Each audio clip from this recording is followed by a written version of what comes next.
está el pulmón. Pues tiene que hacer 6 diálogos. Perdón.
Ya, muy bien.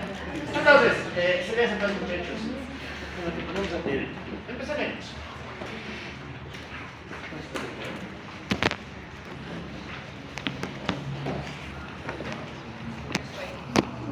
¿Usted está controlando? ¿Verdad que usted estaba haciendo? Pero no dice nada. Bueno, está todo por el carro. Yo lo quiero cargar. Ya. Entonces, ¿qué nos toca, muchachos? Vamos a acabar con el pulmón. Ahora vamos a ver la circulación pulmonar. Lo de siempre, dos cositas, generalidades. Nos acordaremos. ¿Cuántos tipos de circulación tenía el pulmón? Ya, ¿cuáles son? Ya, ¿cuál es la función de la bronquial? ¿Para qué sirve? Es igual que el hígado, ¿no se acuerdan qué tipo de irrigación tiene el hígado? ¿Qué tipo de vascularización tenía?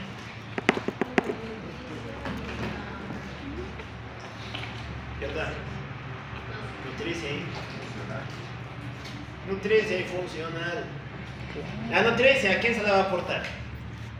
En el caso del hígado, ¿quién le daba su irrigación nutricia?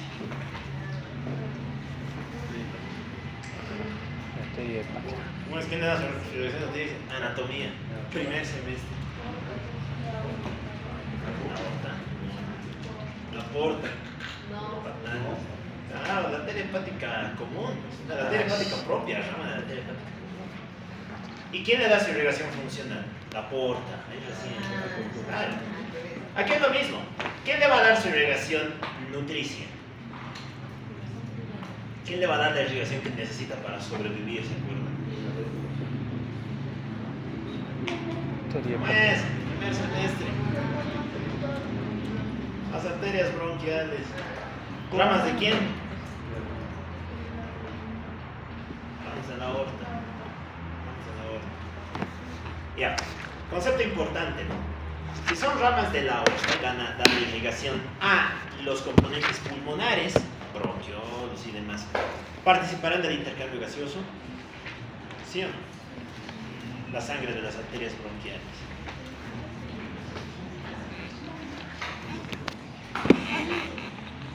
Sí, ¿por qué? No, pues no participa. No participa. Se le conoce como el shunt fisiológico. Porque es sangre que no va a participar del intercambio gaseoso. En cambio, la sangre de la arteria pulmonar, ¿qué tipo de irrigación es? Irrigación funcional. ¿Por qué? Porque da origen a los capilares alveolares. ¿Y para qué servían los capilares alveolares? ¿Cómo es? ¿Para qué sirven los capilares alveolares? Para intercambio, claro, para el intercambio. ¿Y para qué sirve el pulmón? Para intercambiar cosas. Por eso es su irrigación funcional. ¿Ya? Es en las arterias pulmonares. Bueno, drenaje venoso, ¿hacia dónde llega? Venas pulmonares que terminan en el circuito de la vena ácigos y de ese modo retornan a la aurícula derecha, ¿no? Y drenaje linfático hacia el conducto torácico, ¿no? El cual termina desembocando en el ángulo de la yugular. Ya. ¿Para qué sirve la circulación pulmonar? Primero, facilita el intercambio gaseoso, ¿no? Participa en la hematosis, vital. Por eso es que está en la relación ventilación-perfusión. Sin perfusión, pues nada funciona, ¿no? ¿Para qué más sirve? Es un filtro metabólico, ¿no? ¿Se acuerdan qué cosas se metabolizaban en el pulmón?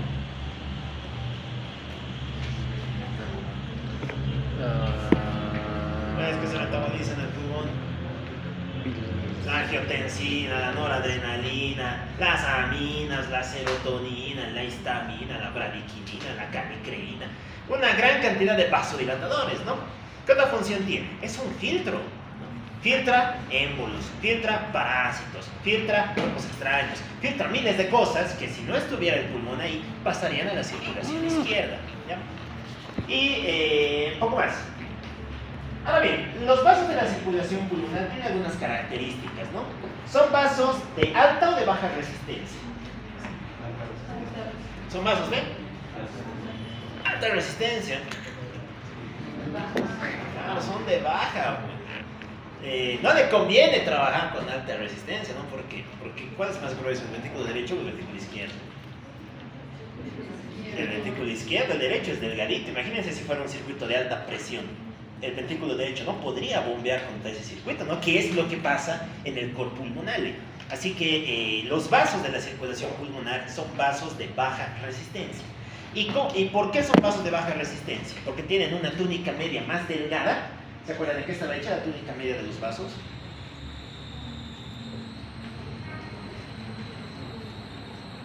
Estaba hecha de músculo liso. Tiene una menor cantidad de músculo liso. También tiene una menor cantidad de fibras de colágeno, lo cual hace que sean vasos que cumplen tres grandes condiciones, ¿no? Son muy distensibles, alta distensibilidad, son fácilmente compresibles y pueden reclutarse, ¿ya? Son tres grandes propiedades que tiene la circulación pulmonar. Bueno, la distensibilidad ya la hemos visto, ¿no? ¿Qué es la distensibilidad? Capacidad de... no lo olvidado. ¿Qué es distensibilidad? Definan distensibilidad. Capacidad de un objeto de expandir. ¿Cómo? No. ¿Cómo es? ¿Qué es distensibilidad? Clase 1. Es la capacidad de expandir el volumen acumulando presión. Es la relación de presión sobre volumen. Recuerden que está en la fórmula, ¿no? Entonces estos vasos son vasos que pueden aumentar su volumen, pueden acumular sangre a costa de generar presión, ¿ya? Son fácilmente compresibles. Aquí es donde juega la vía aérea, como vamos a ver en un momento. Y se pueden reclutar. ¿Qué es reclutamiento, muchachos?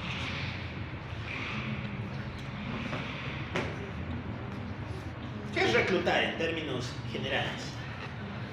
Decir a alguien, ven. Ven, ya. Ya, hay que aumentar el número de algo, ¿no? ¿Por qué se llama reclutamiento vascular? Porque el circuito pulmonar puede aumentar el número de capilares para poder facilitar distintas funciones, ¿no? Sobre todo cuando quiere disminuir resistencia. Esto, por ejemplo, pasa en el ejercicio, ¿no?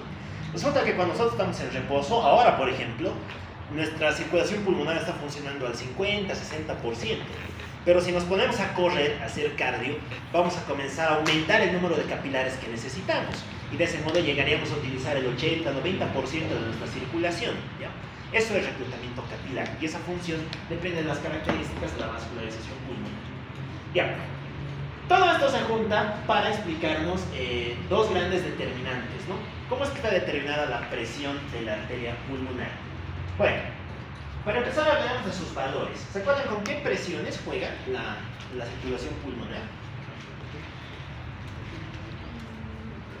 Primero hablamos de la sistémica. ¿Con qué valores de presión juega la presión arterial sistémica? 120. ¿Cuánto maneja de sistólica, cuánto de diastólica y cuánto de médica? 120. Ya, 120, 80, ¿no? Ya, muy bien, un buen parámetro. ¿Y de arterial media?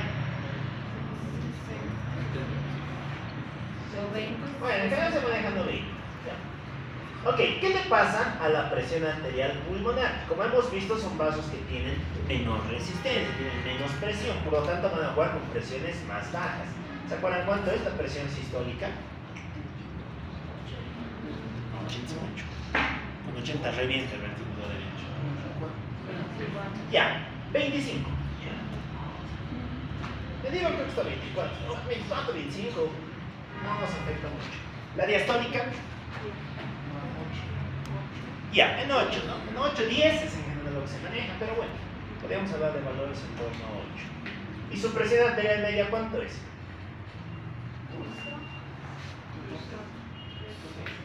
13. Bueno, 15. 15. Maneja una presión arterial media de 15. Entonces, como les decía, son circuitos que trabajan con muy poca presión. ¿Y por qué trabajan con poca presión? Porque lo que hace la circulación pulmonar es distribuir las presiones, ¿ya? Resulta que en la circulación sistémica, ¿cuál era el gran determinante de la presión? ¿Se acuerdan? ¿Quién determinaba? Bueno, más que presión, la resistencia en la circulación sistémica. Las arteriolas, ¿no? Las arteriolas. Ahí es donde ocurre la vasoconstricción y demás. Entonces, ¿qué es lo que hace la circulación pulmonar? No depende de arteriolas, sino que esta va a depender de distribuir en tercios la presión. Un tercio va a depender de las arterias, un tercio va a depender de las venas y un tercio va a depender de los capilares. Lo cual garantiza que trabaje con presiones mucho menores. Ahora bien, ¿qué repercusiones tiene esto? ¿Cuál será el gasto cardíaco que maneja la circulación sistémica? ¿Cuánto será?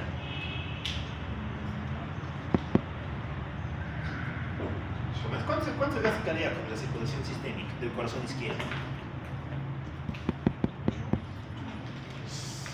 ¿Cuánto es el gasto cardíaco del corazón izquierdo? 5 litros por minuto. Claro, el gasto cardíaco de toda la vida maneja 5 litros. ¿Cuánto será el gasto cardíaco de la circulación pulmonar?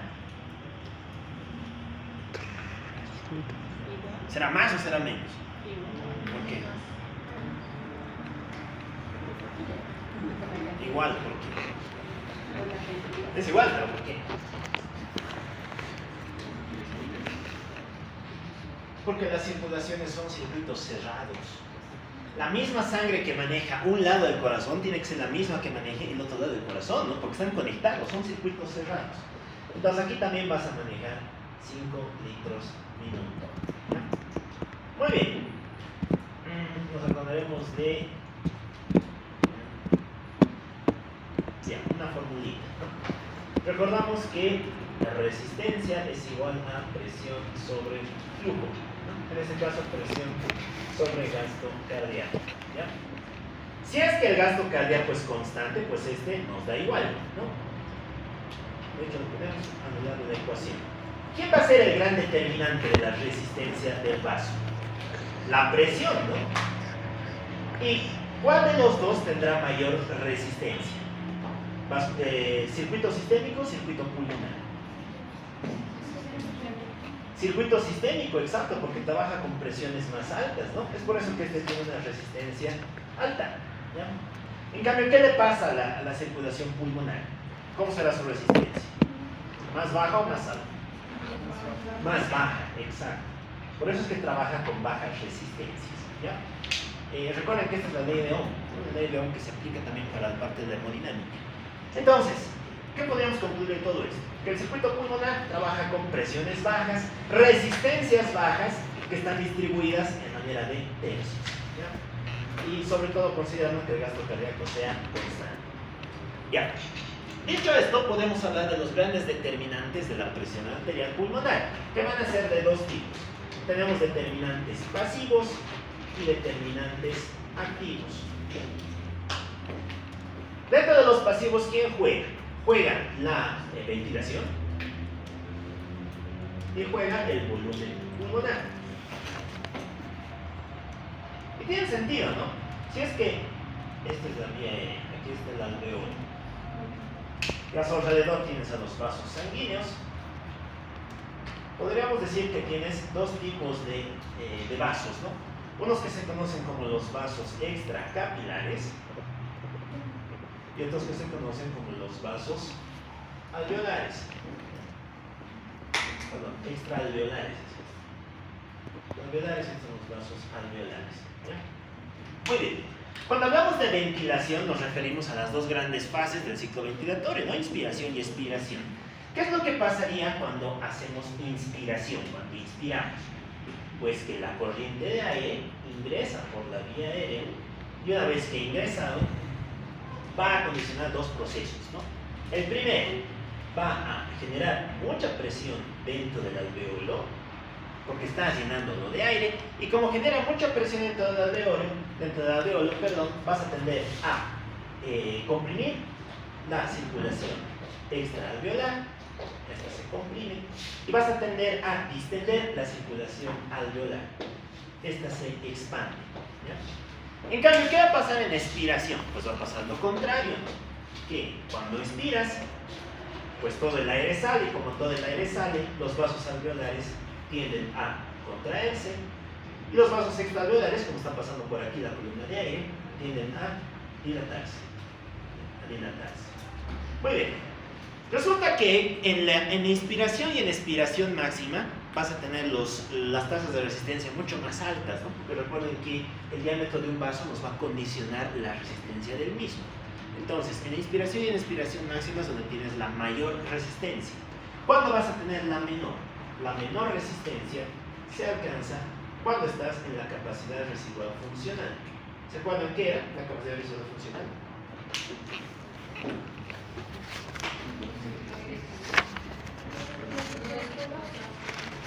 Ya, que no es exhalado después de la inspiración máxima. Ya, muy bien.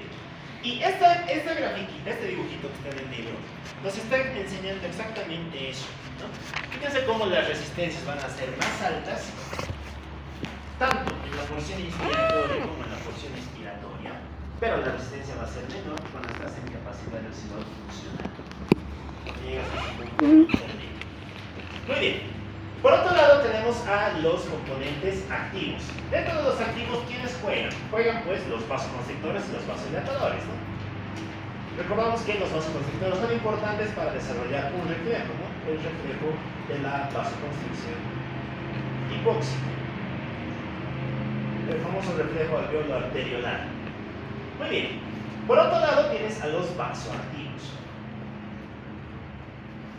que como sabemos pueden ser de dos tipos, ¿no? Vasoconstrictores y vasodilatadores. Ya, ¿cuáles tienden a ser vasoconstrictores? ¿Qué vasoconstrictores pulmonares conocen? Adrenalina. ¿Cuáles hay? Adrenalina.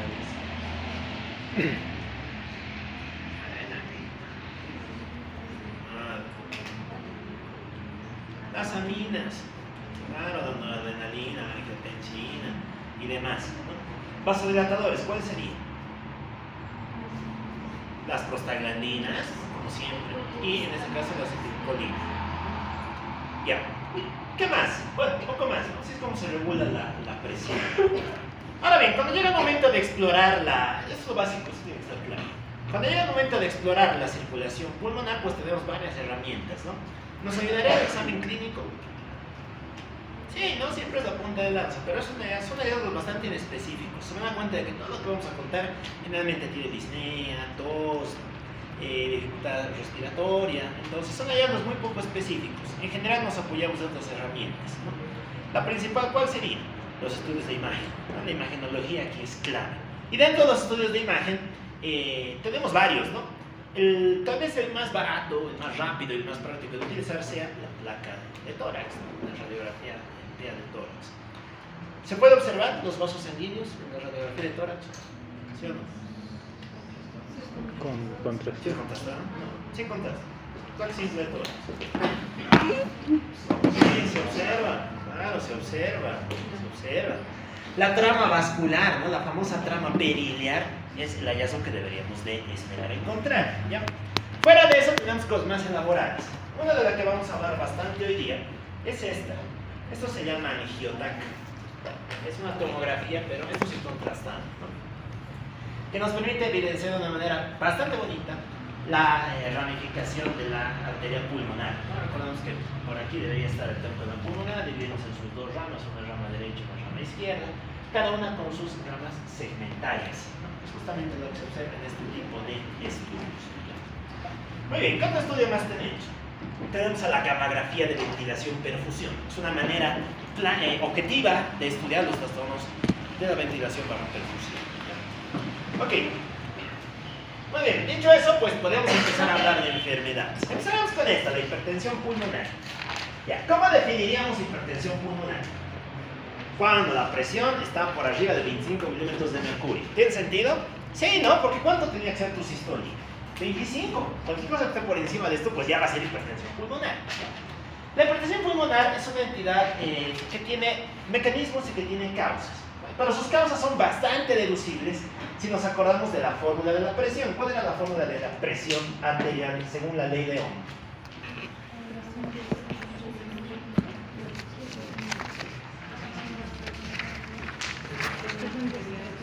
Ya hemos visto esto. ¿Cómo es? ¿Cuál es la fórmula de la presión arterial según la ley de Ohm? Muchachos, ¿qué era esto? La ley de Ohm. Despejaremos presión. ¿Cuánto sería la presión? Resistencia. Resistencia. Por gasto. Dividido entre. Sí. Dividido entre. No, por. Ya. Resistencia. Por Vascular pulmonar por. gasto cardíaco. Ya, bueno, en este caso sería flujo sanguíneo pulmonar, ¿no? Porque estamos analizando la presión en el circuito pulmonar. Muy bien, esto ya lo conocemos, esto no es nuevo, ¿no? La ley de Ohm. Muy bien. Pero, como habíamos visto, la circulación pulmonar no trabaja aislada, necesita estar acoplada a la aurícula izquierda, ¿no? Porque es un circuito cerrado. Entonces, le tenemos que aumentar la variable presión de aurícula izquierda, ¿ya? Hay que aumentar esa variable. Muy bien. Entendiendo esto, y creo que está bastante claro, podemos fácilmente deducir las causas de la hipertensión pulmonar. ¿Qué tendría que pasar para que la presión en la arteria pulmonar suba? ¿Qué le tiene que pasar a estos parámetros? ¿Tienen que subir o tienen que bajar? ¿Tienen que subir? ¿Cuál tiene que subir? ¿Tiene que subir A o tiene que subir B? A. Ya, tiene que subir A. ¿Y B? También, exacto, porque es una suma, ¿no? Mientras más suban, pues mejor todavía, te conviene, ¿no? Entendiendo eso, pues podemos deducir las causas de la hipertensión pulmonar. Muy bien, primera causa, ¿no? Aumento del flujo. ¿Cómo es que aumentaríamos el flujo sanguíneo pulmonar? Primero, los estados de hipergasto, ¿no? Los estados hiperdinámicos. ¿Qué es lo que pasa en los estados hiperdinámicos? Que aumenta el gasto cardíaco. Y si aumenta el gasto cardíaco en la circulación izquierda, también aumenta el gasto cardíaco en la circulación derecha, porque son circuitos cerrados. No se olviden que lo que maneja el corazón izquierdo va a ser lo mismo que tiene que manejar el corazón derecho. ¿Qué enfermedades juegan aquí? Aquí juega la anemia. Ya, juega el hipertiroidismo. ¿Qué más? Esto es el libro. ¿Qué más? Ya hemos visto varias cosas de estado de hipergasto. ¿Qué más?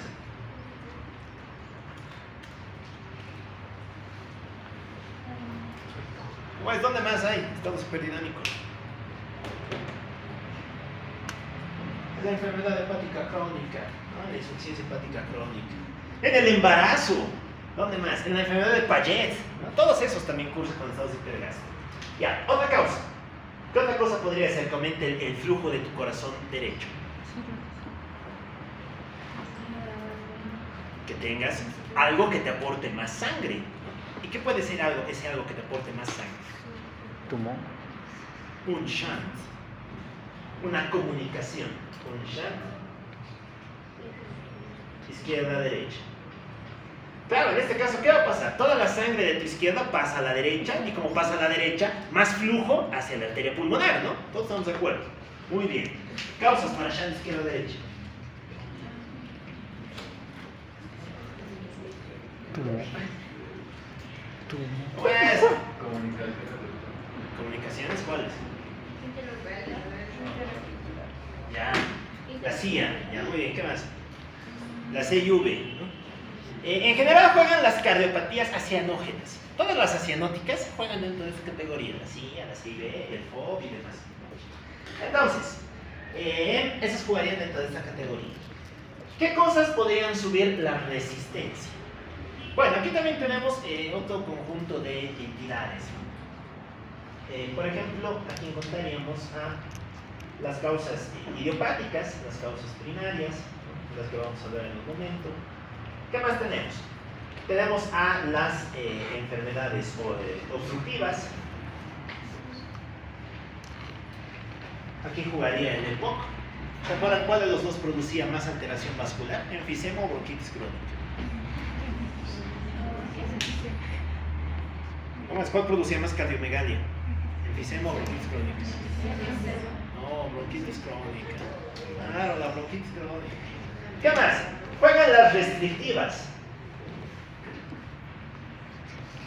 ¿Por qué? ¿Dónde están los vasos sanguíneos? ¿Dentro del alveolo o en el intersticio alveolar? Claro, entonces cualquier cosa que les pase al intersticio, citosis fibrosa, pues vas a subir mucho la resistencia de tus vasos y eso te va a condicionar un aumento de la resistencia vascular pulmonar. ¿Ya? Muy bien. Y poco más. Vámonos con estas. El aumento de la presión en la aurícula izquierda. ¿Qué cosas podrían subir la presión en la aurícula izquierda?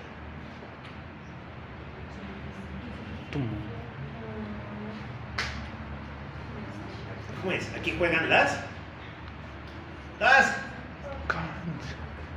cáncer, ¿no? ¿Cómo que cáncer?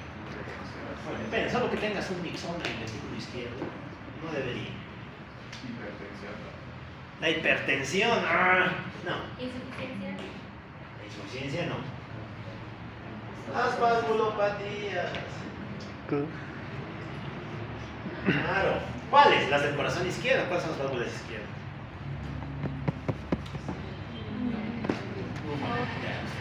Metí el dedo en la llaga. ¿Cómo es? ¿Cuál? La mitroaórtica.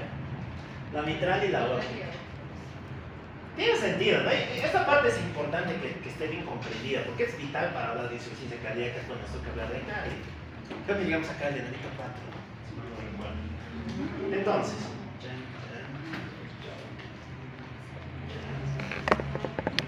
bien, bueno, esto es así, ¿no? Aquí es, tenemos un...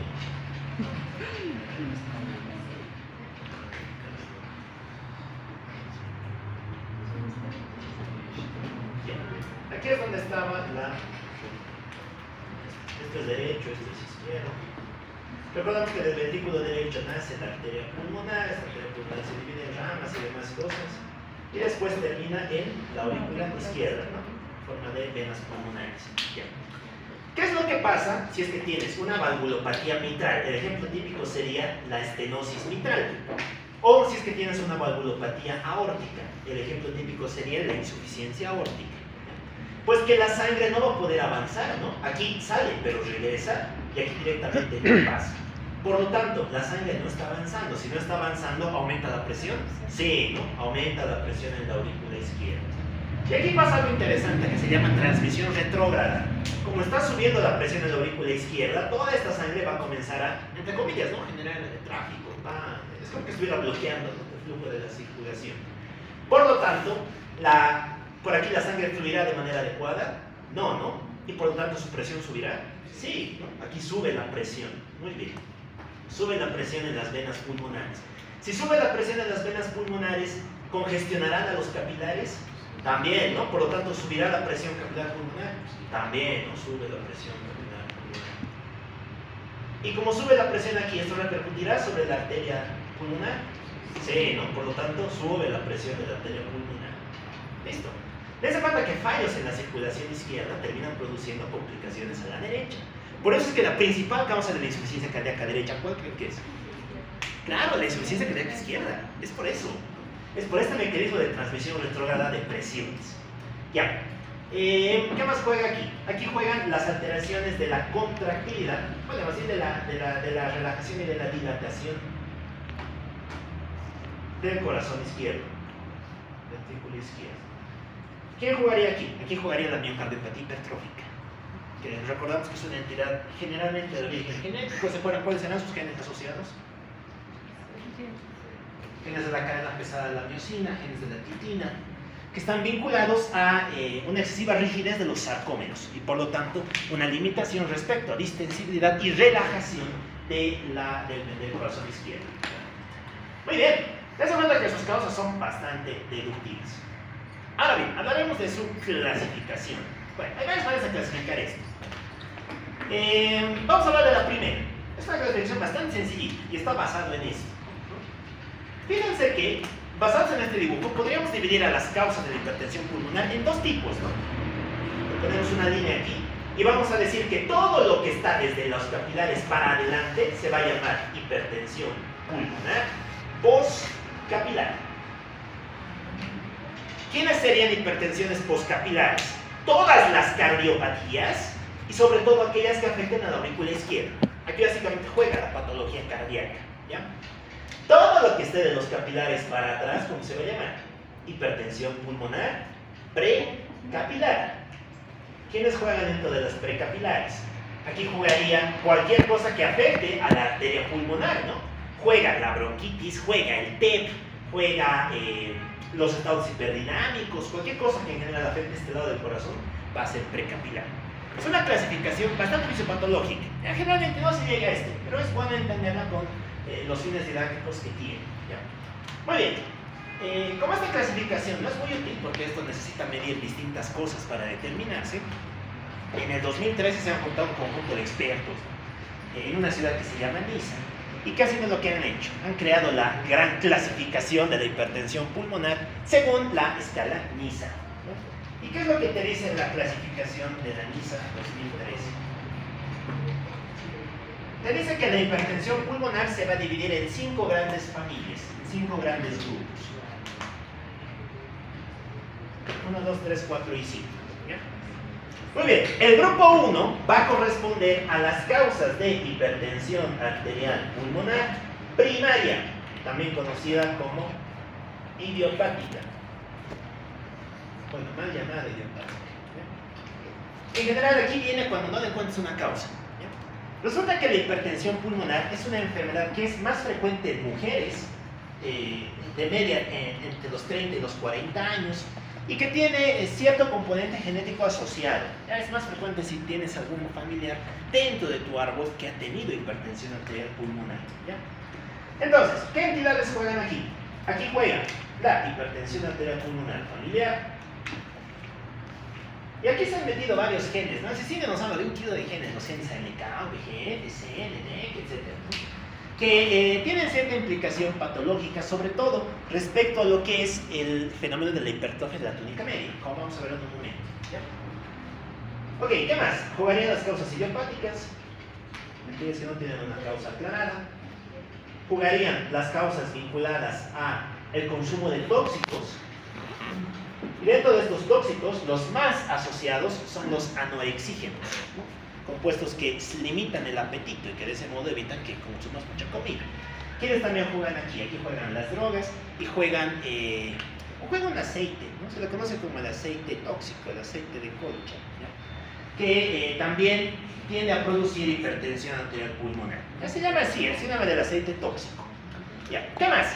Tenemos a las colagenosis, ¿no? Aquí juegan las colagenopatías. ¿Cuál era la colagenopatía que producía más enfermedad pulmonar intersticial, más fibrosis, la más fibrosante? ¿Cuál era? La reumatoide, la artritis reumatoide. ¿Cuál es la que produce más hipertensión pulmonar? La esclerodermia. ¿Cuál es la que produce más derrame? El lupus. Y jugando en los 3 grupos estaría la enfermedad mixta del tejido conjuntivo y el shock. Bueno, aquí también juega la esclerodermia, la esclerosis sistémica, sobre todo en su variante esclerosis sistémica, no valga la redundancia. ¿Qué más? Tenemos la hipertensión portal, ya hemos entendido por qué, ¿no? Hepatopatía crónica, estado hiperdinámico, estado de hipergasto, por lo tanto, aumenta el flujo, ¿no? Recordamos que aquí juegan todos los vasodilatadores que producían normalmente el intestino. Tenemos a los virus, las causas virales, Aquí juega el VIH, que es importante. También se han escrito libros de hepatitis B, pero el más importante es el VIH. ¿Ya? Ok. ¿Y qué más? Falta un poco más. Vámonos con la clase número 2. ¿Ya? La clase número 2 corresponde a aquellas enfermedades o aquellas causas de hipertensión arterial pulmonar secundarias a cardiopatías. A cardiopatías. ¿Qué enfermedades jugarían aquí? Pues ya las hemos contado, ¿no? Las valvulopatías, estenosis mitral y insuficiencia aórtica, y las alteraciones de la contractilidad y de la relajación del ventrículo izquierdo. Son exactamente las mismas causas. La causa número 3 corresponde a la hipertensión arterial pulmonar secundaria a las neumopatías crónicas. ¿Cuáles serían las neumopatías crónicas? El EPOC. Aquí juega el EPOC. Bronquitis crónica, enfisema, juega la EPIT, juegan los trastornos intersticiales y demás. Cosas que hemos contado por este lado, juegan aquí. Aquí nos vamos a meter al T. Ya. Causa número 4, pues es el TEP. Hipertensión arterial pulmonar secundaria a TEP crónico. El TEP crónico es una entidad cuya etiología no está del todo esclarecida. Se cree que en realidad son secuelas de episodios previos de TEP, ¿ya? Y que van a producir limitaciones, sobre todo del componente circulatorio, a largo plazo. El manejo es muy similar para que coagulante un poco más. Finalmente tenemos a la clase número 5, ¿no? Cuando no le puedes encontrar una causa, bueno, entra en la familia número 5, que es la causa multifactorial. ¿Quiénes juegan aquí? Aquí juegan enfermedades de las más variopintas. Juega la sarcoidosis,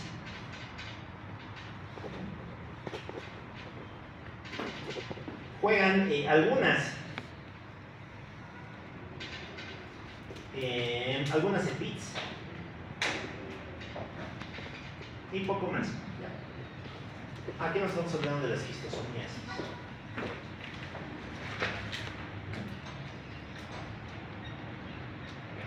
Listo. ¿Cuáles creen que sean las más frecuentes? Grupo 1, 2, 3, 4 o 5. Grupo 5, ¿no?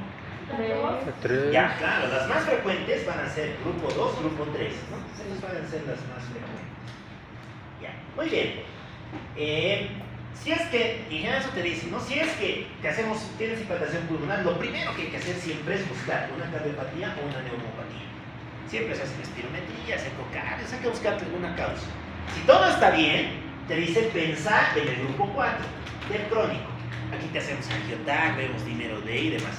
Si no te encontramos una causa, aquí recién te vuelves grupo 1. O si no te vuelves grupo 5. Pero lo más habitual es que te vuelvas grupo 1. Una causa idiopática.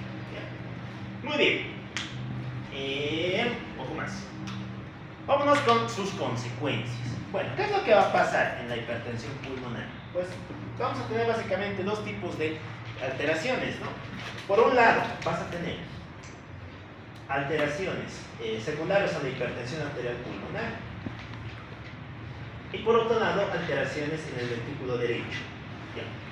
¿Qué es lo que pasa en la arteria pulmonar cuando se ve sometida a hipertensión? ¿Se acuerdan qué es lo que hace un vaso cuando está sometido a una presión muy alta? ¿Qué enfermedad le pasa? Pues, Se esclerosa. Ahí es donde ocurre la arteriolosclerosis, ¿no? Entonces, como tu vaso, como tu arteria pulmonar está sometida a mucha presión, esta mucha presión va a inducir un fenómeno de hipertrofia de la túnica media.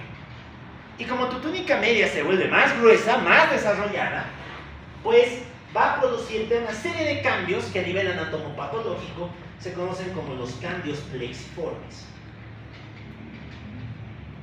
En los cambios plexiformes la túnica media se engrosa, la íntima se adelgaza, aumenta la cantidad de fibras elásticas y demás, ¿ya? Y estos cambios van a condicionar una serie de alteraciones. Para empezar, vas a estimular una serie de receptores en la pared de los vasos y próximos a la vía aérea, que se conocen como los receptores C. Y cuando estimulas a los receptores C, vas a inducir un fenómeno de disnea. ¿Ya? Muy bien, ¿qué más? Si es que está subiendo la presión, porque está aumentando demasiado la presión, pues podría ocurrir algo, ¿no? Que la presión hidrostática aumente. Y si la presión hidrostática aumenta, ¿qué le va a pasar al líquido que está dentro de los vasos? ¿Sale o se queda dentro de los vasos? Sale, ¿no? Exacto, se convierte en un trasudado. ¿Y ese trasudado qué va a estimular? Tos. Va a estimular un fenómeno de tos. Tos seca. ¿No? Ok. Muy bien. Y finalmente tenemos al ventrículo derecho. Ya hemos visto lo que le pasa, ¿no? Mucha presión, mucha presión, mucha presión, mucha presión. Esta presión también se transmite, ¿no? Hacia el ventrículo derecho, por lo tanto aumenta la presión del ventrículo derecho. ¿Y qué hacía el corazón cuando aumenta mucho la presión intracavitaria? ¿Cómo responde? Con hipertrofia, exacto. ¿De qué tipo? ¿Concéntrica o excéntrica? Con hipertrofia concéntrica. Recuerden que la concéntrica es secundaria a aumentos de presión y la excéntrica es secundaria a aumento de volumen. Entonces, en este caso vas a tener un fenómeno de hipertrofia concéntrica. ¿Eso qué quiere decir? Que si tu ventrículo derecho normalmente fuera esto, en un corte transversal, ahora que es más gordito, porque tiene hipertrofia hacia el centro, concéntrica, pues lo verías así. Con una pared mucho más gruesa, mucho más desarrollada. Lógicamente esto no va a ser bueno para la circulación, ¿no? Porque aquí es donde están llegando las venas. Y cuando llegan las venas se encuentra con mucha presión y eso te va a generar un cuadro de falla cardíaca derecha. Muy bien, la principal complicación de esto es el desarrollo de cardiopatía hipertensiva, también conocida como el cor pulmonar, el corazón pulmonar, ¿no? Te está diciendo eso. Tu corazón está sufriendo porque tienes una causa pulmonar. Muy bien, dicho esto, pues tense cuenta de que las manifestaciones de la hipertensión pulmonar son bastante lógicas, ¿no? ¿Con qué curso? Con disnea. Esto también va a asociar un tipo de dolor, el dolor angiovascular. ¿Se acuerdan cómo era el dolor angiovascular? ¿O el dolor vascular torácico? Lo hemos visto, ¿no? Los tipos de dolor. Aparece aquí, también aparece en el tema. Es un dolor continuo, punzante, no irradiado, ¿no? Que se fortalece en la región torácica. Ya.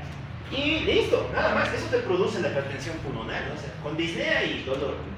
Y eso, el dolor es muy variable, ¿no? Esto está, generalmente no está, pero bueno, si está, te orienta bastante. Lo más habitual es que tengas disnea, alguito de tos, y que directamente te diagnostiquemos cuando ya estás aquí, cuando ya has desarrollado una falla cardíaca derecha. Es el curso habitual de la hipertensión pulmonar. Muy bien, vámonos a sus estudios complementarios. Bueno, desde luego, lo más útil va a ser, dentro de los estudios complementarios, la radiografía, ¿no? Los estudios de imagen. A ver, ¿qué estamos viendo ahí, muchachos? ¿Qué les llama la atención? Ya, muy bien, ¿no? Índice cardiotorácico. ¿Cuánto creemos que estará arriba de 0,6? Sí, ¿no? Esto es suficiente, no estamos mediendo. Está arriba de 0,6, muy probablemente. Así que tenemos cardiomegalia, ¿no? Excelente. Cardiomegalia, observen que a expensas de aumento del tamaño del ventrículo derecho, pero también del tamaño del ventrículo izquierdo, ¿no? Aquí probablemente la causa era secundaria de una cardiopatía, es lo más probable. ¿Ya? Muy bien, ¿qué más vemos? Tiene un marcapasos. Ya tiene un marcapasos, ya me parece bien. Eso todavía refuerza más la sospecha de que el problema era cardíaco, ¿no? ¿Qué más? Algo para orientar la hipertensión pulmonar. ¿Cómo está la trama vascular? ¿Se acuerdan qué era la trama vascular? En la interpretación normal de una placa. Es esto, ¿no? Son todos los vasos que emergen desde el ilio. Desde el ilio pulmonar. ¿Ya? Entonces, fíjense que hay un aumento marcado de la trama vascular, ¿no? Los vasos son muy visibles. Esto es una manifestación de que los vasos están llenos de sangre, están muy congestionados. ¿Ya? Bueno, hay también la presencia de exudados algodonosos, vamos a pasar eso. Y algo interesante aquí es hablar de la redistribución del flujo. ¿Ya? Fíjense que tenemos un importante flujo, tanto a nivel basal como a nivel apical. Lo habitual o lo normal sería tener las bases más irrigadas respecto a lo que son los ápices, ¿no? Porque así está distribuida las zonas del pulmón. En este caso, dense cuenta que tenemos una importante vascularización también a nivel apical. Ok. Bueno, la radiografía tampoco es la panacea, ¿no? Tampoco nos orienta mucho, o sea, eso se podría observar en situaciones. ¿Qué más tenemos? El electro. ¿Qué quieren que observaremos en un electro?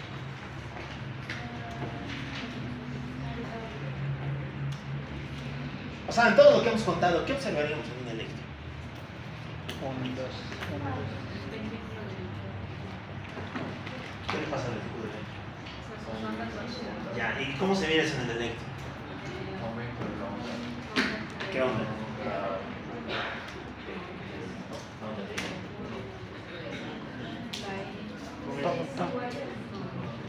¿Cómo se mira? Electrocardiografía más.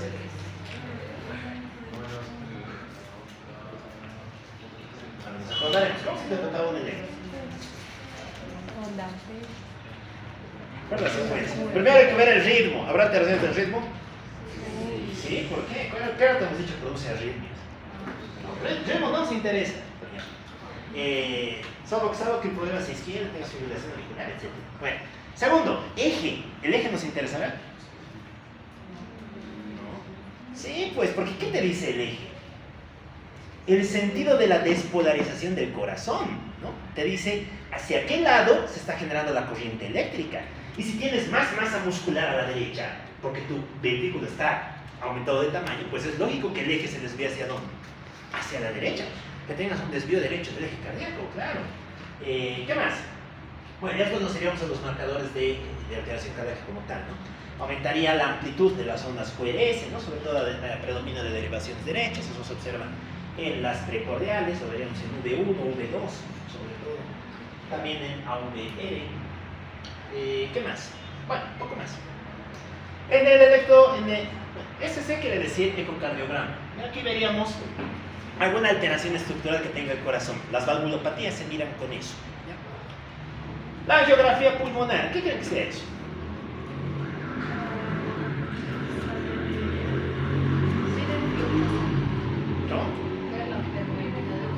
¿Ver la pleura? Ya, ok, es una representación gráfica de la vascularización pulmonar, ¿no? ¿Cuándo veríamos una angiografía pulmonar alterada? ¿En cuál de todas estas causas? ¿Para qué nos serviría la angiografía? Porque se dan cuenta, la placa nos sirve para este y para este. Todo lo que sea del corazón nos sirve para este. ¿Para qué nos serviría la angiografía? ¿Para qué quisiéramos ver los vasos? Para ver que no estén obstruidos, para buscar un TED. La angiografía nos sirve para para buscar TED crónico. La gammagrafía, ventilación, perfusión también jugaría tanto en este como en las neumopatías crónicas. Ya, muy bien. Y finalmente tenemos al cateterismo. Bueno, ¿en qué consiste el cateterismo pulmonar? Es algo bien interesante. Te vamos a poner un catéter ¿por dónde? Si no recuerdo, se entra a través de la yugular o la subclavia, no me acuerdo. Pero entra por una de las venas de la región cervical. Si no recuerdo, la yugular. Entonces entra el catéter por aquí, ¿no? Llegas por la vena cava superior hasta la aurícula derecha, pasas al ventrículo derecho, te entras por la arteria pulmonar y llegas hasta los capilares.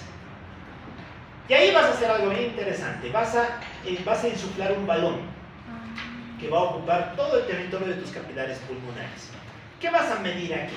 Aquí vas a medir una presión, la famosa presión en cuña. Vas a medir la presión capilar pulmonar, que se conoce como la presión en cuña o la wedge pressure. Bueno, la presión en cuña. Muy bien, ¿para qué quieres medir la presión en cuña? Para distinguir dos causas importantes de hipertensión pulmonar. ¿Ya? Si es que tu presión en cuña está alta, tendrías una hipertensión postcapilar o una hipertensión precapilar. Postcapilar, exacto. Porque el problema está por delante, ¿no? Como está por delante, la presión aquí está muy alta. En cambio, si tu presión está baja, ¿cuál sería la etiología? ¿Pre o postcapilar? Precapilar. Porque el problema está aquí atrás, por lo tanto no se han afectado los capilares y eso hace que la presión ahí sea normal. Este concepto de post y de pre nace de aquí. de utilizar el catéter Swanger's. El Swanger's es este catéter que va a llegar hasta la arteria, hasta los capilares pulmonares. ¿Ya? Lógicamente esto no se hace de rutina, esto lo hacen los intensivistas, así que es algo mucho más elaborado. Ya, muy bien, ¿qué más tenemos? Vamos a hablar de esto. A ver, ¿habría alteraciones gasométricas? ¿Qué veríamos en el gaso? El gaso arterial.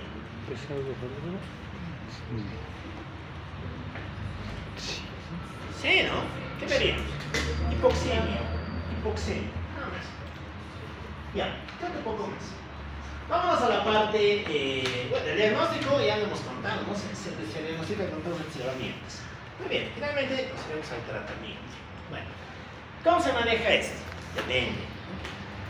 Para empezar tienes que tratar de buscar la causa, tienes que ponerle en una de estas categorías. ¿Ya? ¿Por qué? Porque si es que es familia 2, grupo 2, ¿cuál va a ser tu principal medida terapéutica? ¿Cirugía? ¿Cirugía de qué? Por una cardiopatía de las válvulas. Ya, bueno, entonces tratar la cardiopatía, ¿no? Si estás aquí, pues tu principal medida es tratar la cardiopatía. ¿Ya? Vas a operar, vas a poner una TAVI, ya tú verás lo que haces. Si estás aquí, ¿cuál será tu principal medida terapéutica?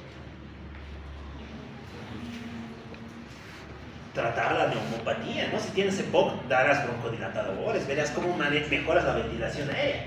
Dese cuenta que aquí la clave, ¿cuál es? Tratar la causa. Por eso te dice secundario A. Si tratas esto, la hipertensión desaparece, ¿no? Tienes que tratar la causa. Y si juegas aquí en un TEP crónico, ¿con qué lo tratarías? ¿Cómo se destruyen los coágulos? Ya, con anticoagulantes, claro. La única indicación de anticoagulación en la hipertensión pulmonar es esta, clase 4. ¿Ya? Clase 4. Porque es secundaria del crónico. ¿Te das cuenta que es lógico? Ya. Muy bien, sobre esto podríamos meter medidas generales. Lo primero es tratamiento etiológico.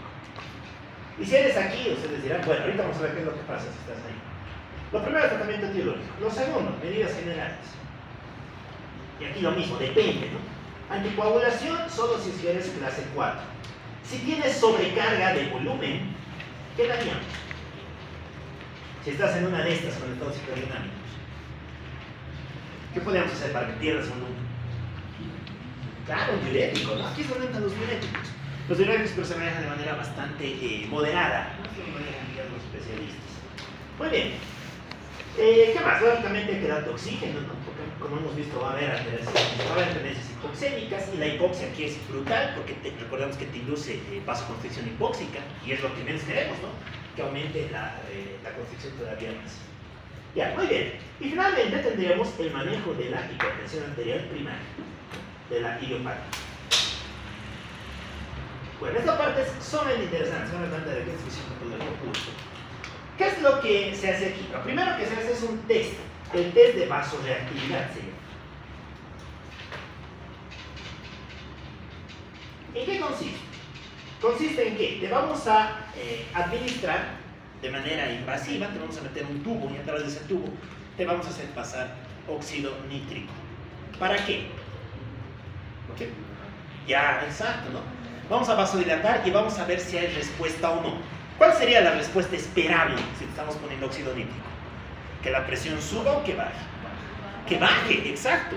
Si es que la presión arterial sistólica, la presión arterial sistólica de la arteria pulmonar baja, hay que saber eso.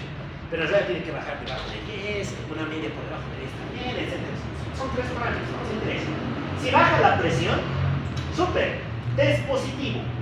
¿Y cuál va a ser el tratamiento que te vamos a dar? Te vamos a dar bloqueantes de los canales de calcio. ¿Por qué? ¿Para qué servían los bloqueantes de los canales de calcio? Nos vamos a fármaco. ¿Para qué sirve? ¿Para qué quisiéramos bloquear los canales de calcio de los vasos sanguíneos? ¿No? Nos acordaremos de qué está hecha la túnica media de los vasos. ¿Y qué necesita el músculo para contraerse? Claro, entonces si bloquean los canales no hay calcio, listo. Por lo tanto no se va a contraer, ¿no? Aquí es donde juega el nifedipino y juega el diltiazem. Bueno, juega un dihidropirivirínico y un no dihidropirivirínico. ¿Ya han visto los bloqueantes de los canales de calcio? Sí, excelente. Se llama su clasificación, ¿no? DHP, no DHP, unos se usan para cardiovertido, que son muy buenos vasodilatadores y demás. Se usa eso. Ahora, ¿qué pasa si es que tu test es negativo, es no reactivo? O si es que tenías bloqueantes, pero ya no respondes. Fine. Bueno, aquí es donde vamos a pasar a medir tu escala funcional. Te vamos a poner en 3 posibles categorías. La escala funcional 1 de la OMS, la escala funcional 2 o 3 de la OMS y la escala funcional 4. ¿Ya? ¿En qué consiste la escala? Es básicamente qué tanto te cuesta hacer actividad física. ¿Ya? ¿En qué consiste el grado 1? Pues que no te cuesta nada. Por lo tanto, ¿en qué consiste el grado 4? Que te cuesta mucho, ¿no? Te cuesta en reposo. Aquí tienes dificultad en reposo. ¿Qué será en la escala 2?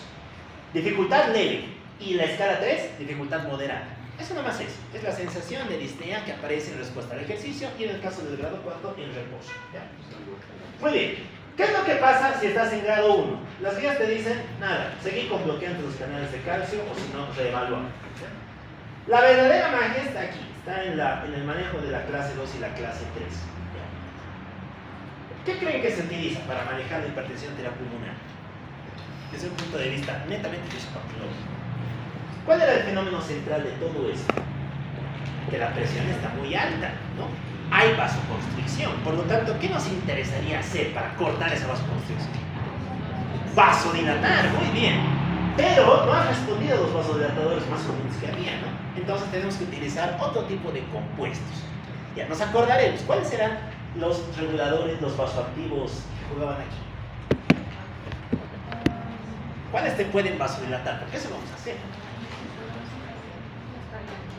Ya, muy bien. Podemos utilizar agonistas del receptor de la prostaglandina I2. ¿No? Aquí juega el selexipag. Otra. En este caso estamos poniendo un fármaco que actúa sobre el receptor, ¿no? Ahora, te podemos dar la misma prostaglandina, ¿no? Agonistas de la prostaglandina I2. ¿Quién juega aquí? Aquí juega el ilioprost. Todos los que tenían en prost, ¿no? Recuerden que son análogos de las prostaglandinas. ¿Y acá qué cosas podemos hacer para vasodilatar? ¿Qué se les ocurre? ¿Cómo se vasodilataban los vasos? ¿Se acuerdan? Miren histología. Necesitas una enzima, ¿no? La guanilato ciclasa. Recuerden que cuando hay guanilato ciclasa, aumenta el CGMP y se aumenta el CGMP, vasodilatación, ¿no?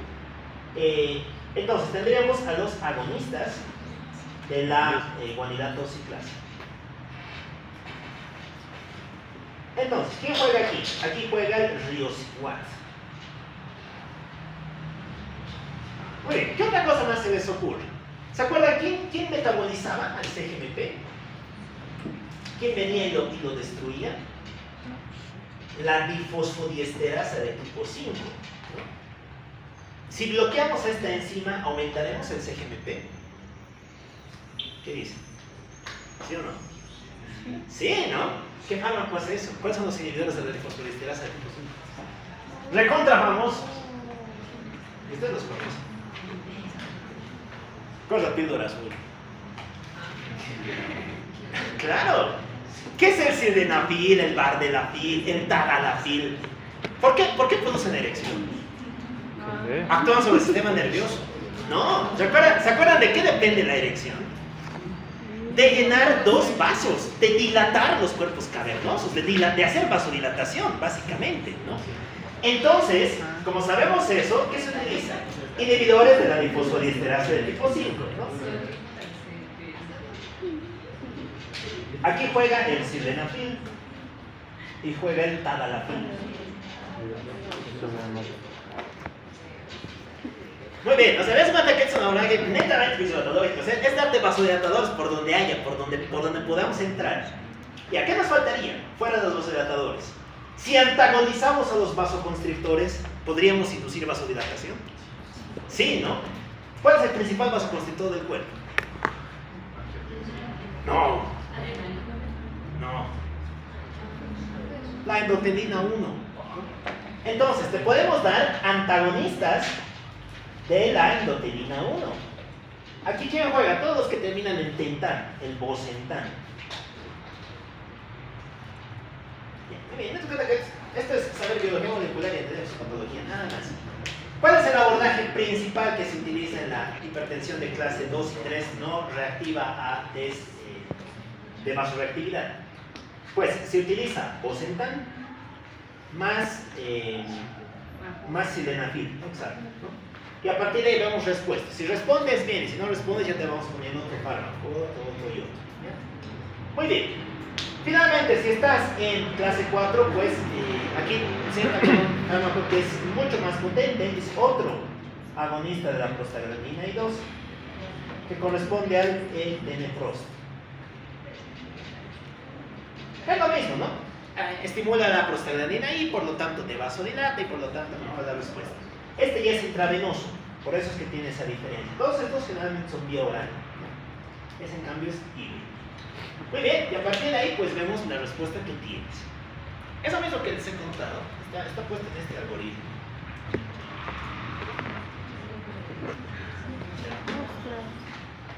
Ya. Muy bien, ¿no? Fíjense que es lo mismo, ¿no? Bloquear de los canales de calcio, riesgo alto, antagonista de los receptores de la endotencina, libera la fosforilación 5, es el antagonista de las prostaciclinas. De última, pues, si nada de esto responde, ya considera las cosas in extremis, ¿no? Se mandó el trasplante. Es una causa de trasplante de la hipertensión pulmonar refractaria farmacológica, ¿no? Y si es de manejo bajo intermedio, los Arimar, los IDP5, ¿no? Aquí jugaba bosentan más sildenafil. Si no, añades agonistas de los receptores de la prostaciclina o cambias por un agonista de la bonidato ciclasa. Bueno, muy bien. Ese es cómo se maneja la hipertensión pulmonar. Es una entidad muy bonita desde el punto de vista fisiológico. Ya, vámonos con el edema. Aquí tiene mucha novedad, ¿no? Edema, trastorno agudo, coloración en líquido, etc. Mecanismos y causas. Entender esto requiere que nos acordemos la famosa ley de las presiones de Starling. ¿Cuál era la ley de las presiones de Starling?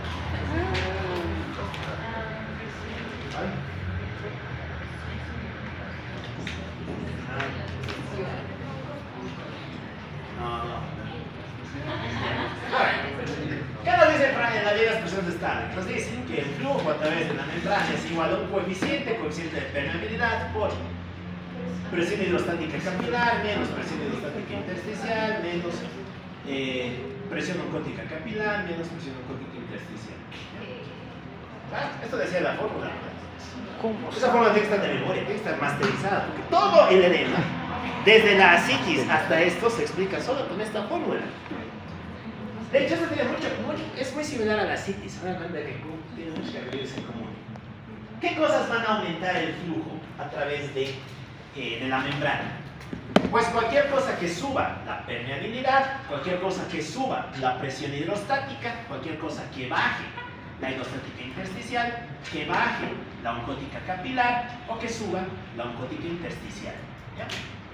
Bueno, si ustedes se ponen a hacer el ejercicio en sus casas, se van a dar cuenta de que poniéndole valores a esto y haciéndolo subir y bajar, de verdad sube, aumenta el flujo. ¿Ya? Debería haber hecho beneficio, pero bueno. La clave es tener esto claro. ¿Por qué? Porque esto nos permite expresar todas las causas del edema pulmonar. La primera, ¿qué cosas pueden aumentar el coeficiente de permeabilidad? ¿Se acuerdan qué aumentaba la permeabilidad a través de un vaso? ¿Cómo es? La inflamación. Claro, la inflamación, ¿no? ¿Quién juega aquí? Aquí juega el distrés. Pero en el distrés había edema, sí, ¿no? Había líquido que pasa a los alveolos, al intersticio, el neumocito y demás, ¿no? Esto se conoce como edema agudo de pulmón no cardiogénico. ¿Quién más jugaría? Aquí también juegan las infecciones, sobre todo las neumonías, ¿no? Y cualquier otra entidad que sea inflamatoria. ¿Quiénes pueden aumentar la presión hidrostática? ¿Se acuerdan qué era la presión hidrostática?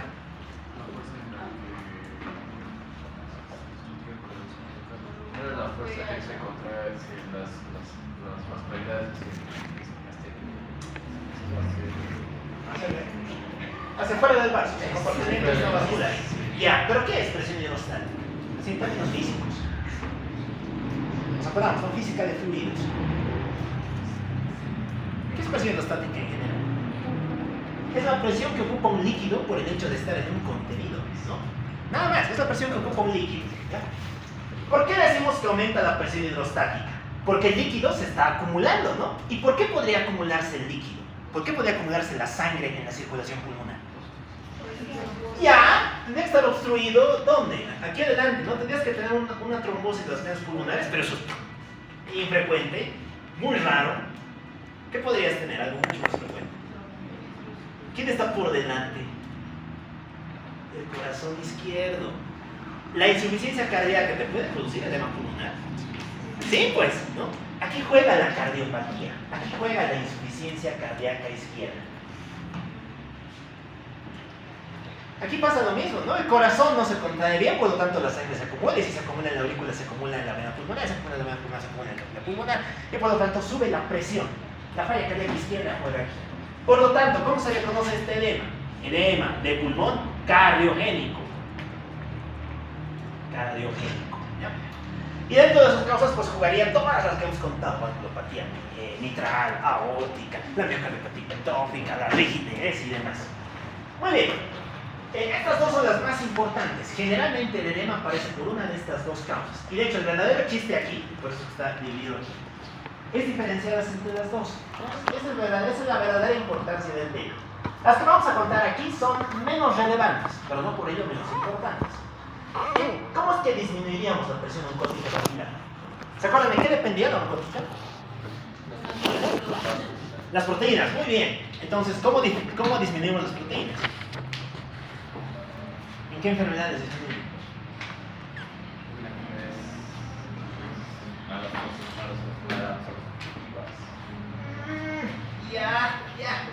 Estaría abajo, pero los seres humanos son fríos. ¿Algo más frecuente?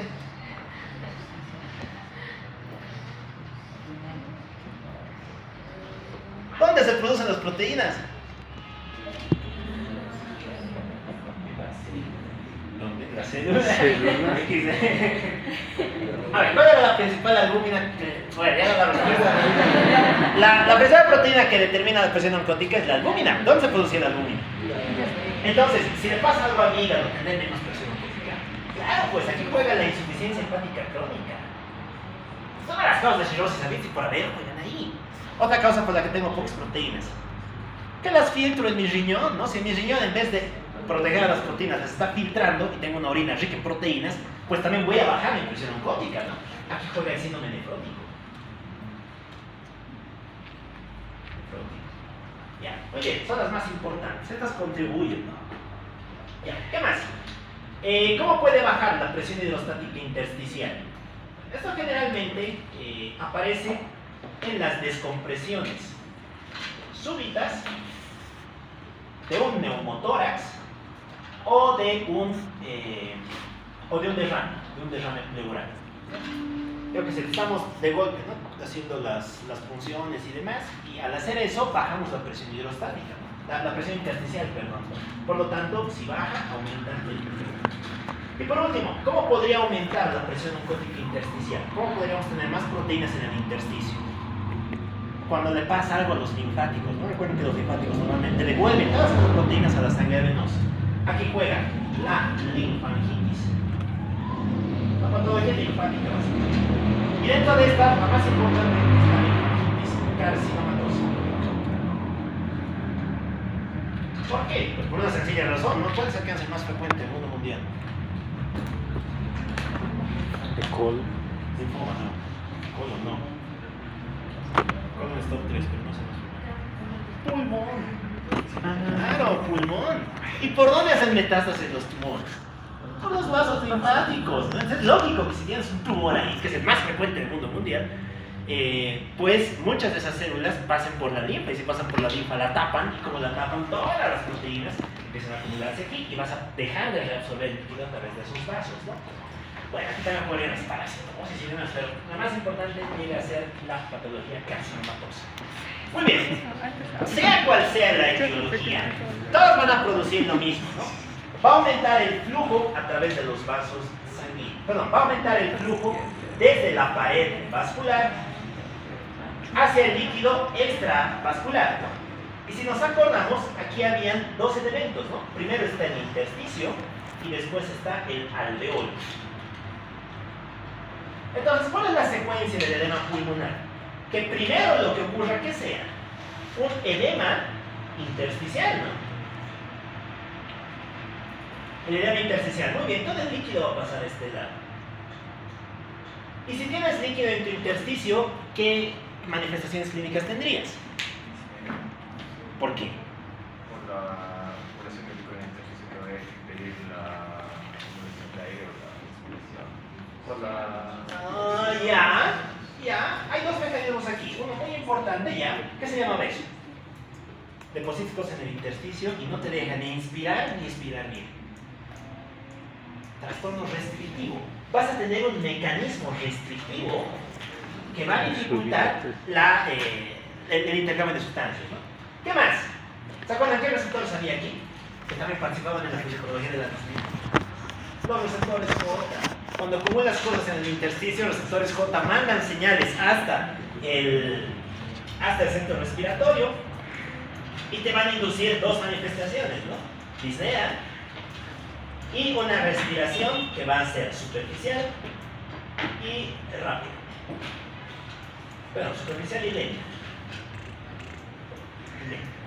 Ya, muy bien. Una vez que se ha acumulado el líquido ahí, pues va a pasar a dónde. Se acumula, ¿no? Se acumula y al final llena tanto líquido que deja que el líquido pase al segundo compartimiento, al alveolo. Y en este caso vas a tener edema alveolar. Es una secuencia, ¿no? Primero intersticial, después alveolar. Una vez que se ha vuelto alveolar, pues el líquido pasa a la vía aérea, aquí. Y como pasa a la vía aérea, ¿dejará que el aire entre y salga libremente? No, por lo tanto te va a producir un mecanismo obstructivo. Y recordamos que los mecanismos obstructivos sobre todo se comprometen en la fase expiratoria. Ya, ¿qué más? Vas a tener una gran cantidad de líquido que está alrededor de tus vasos, ¿no? ¿Cómo quiere que sea la difusión por aquí? ¿Muy bueno o muy mal? ¿Por qué? ¿Por qué? ¿Cuál era la ley que nos explicaba eso? La ley de Fick, exacto. ¿Qué nos decía la ley de Fick? La difusión es inversamente proporcional al grosor de la membrana. Si tienes líquido aquí, pues tu membrana es más gruesa, por lo tanto alteras la difusión. ¿Y esto qué te va a producir? Te va a producir hipoxemia con hipercarbia. Y recordamos que la hipercarbia después se compensa a través de estimular quimioreceptores periféricos, de modo tal que aumenta la frecuencia respiratoria y se termina produciendo normo o hipocarbia. Ya, muy bien. Vale, y todo esto se junta para explicarnos la alteración de la relación ventilación-perfusión. Que yo creo que es bastante deductivo, ¿no? Porque ni siquiera te llega mucha sangre y tampoco vas a ventilar bien. Por lo tanto, tienes a tener una alteración en este sentido. Ya. ¿Qué más? Todo este líquido se está acumulando, ¿no? Mucho líquido pasa a la vía aérea. Y como pasa a la vía aérea, ¿estimulará el reflejo de la tos? Sí, ¿no? ¿Se acuerdan cuáles eran las zonas que estimulaban el reflejo de la tos? Las paredes de la vía aérea. Entonces, si estimulas esto, vas a tener tos. Ya. Muy bien, una tos que tiende a ser seca o productiva. Seca, pero tiene líquido en todo. Productiva, exacto. Es un fenómeno por depósito de líquido, no es irritativo. Tienes depósito de líquido, por lo tanto vas a tener tos que en cierto modo es productiva. De hecho, ¿se acuerdan cuál era la tos clásica del distrés? Era una tos rosácea, ¿no? Con un esputo rosado, en cierto modo acermonalado, ¿no? Que suele ser la expulsión de las membranas hialinas que habíamos dicho que participaban en la fisiopatología del distrés. Ya, silencio. Ok, listo. Disnea, tos y demás. Todo esto es lo que se explica de manera bastante lógica. Ya, en la auscultación, ¿qué encontraríamos?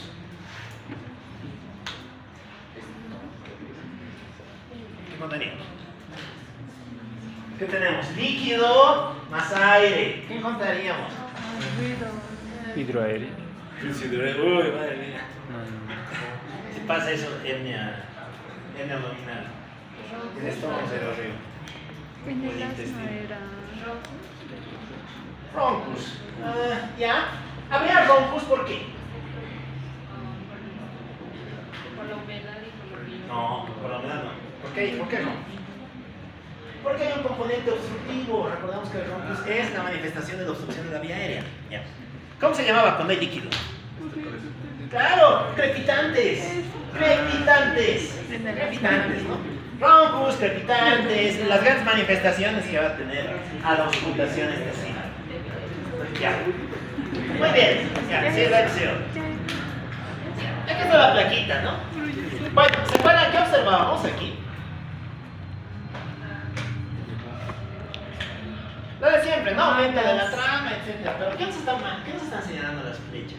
¿Qué eran estas líneas? Hallazgo clásico de la radiografía del edema pulmonar. Nos vamos al 15 semestre. Ya, no se puede poner. Las líneas de Kerley. ¡Claro! Ahora yo creo que entienden por qué hay líneas de Kerley. ¿Qué eran las líneas de Kerley? ¿Se acuerdan? ¿Qué son estas líneas? ¿Qué te están diciendo?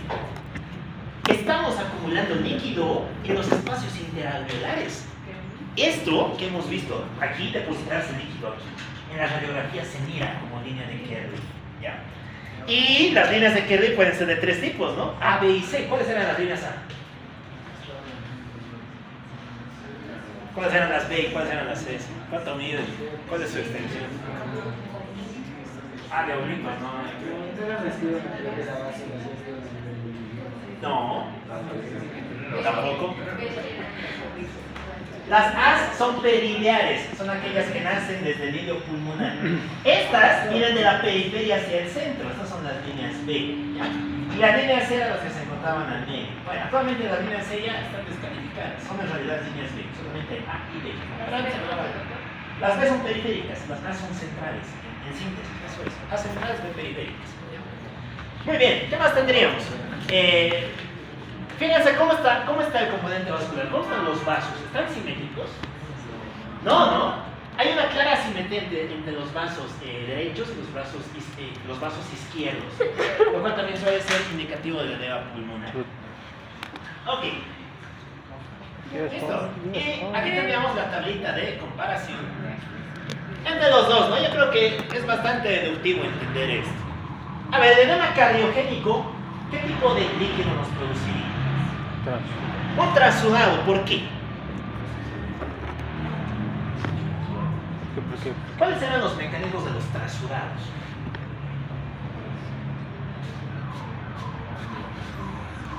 Aumento de la presión hidrostática, ¿no?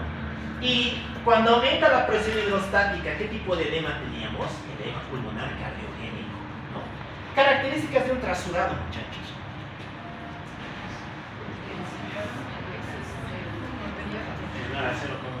Uno con presencia. ¿Ya? ¿Quién tiene proteínas y quién no? ¿El transudado tiene proteínas? No tiene proteínas. Ya, muy bien, claro. Porque ¿en qué punto hemos dicho que las proteínas se filtran? No. Si es que estás aumentando la presión, lo lógico es que salga puro líquido, ¿no?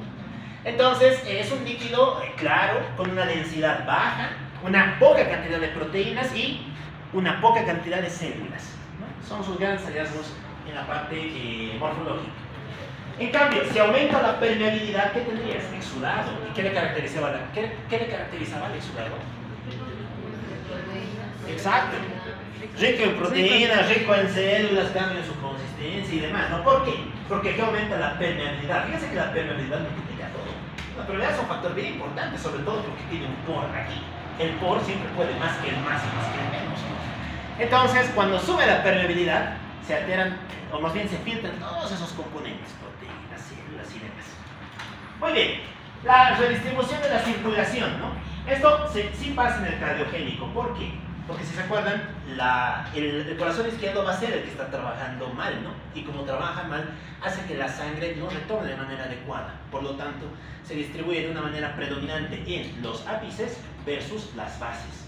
Lo cual no pasa aquí, ¿no? Porque aquí el problema está en el pulmón en sí mismo, está en todos los vasos, no aumenta la permeabilidad.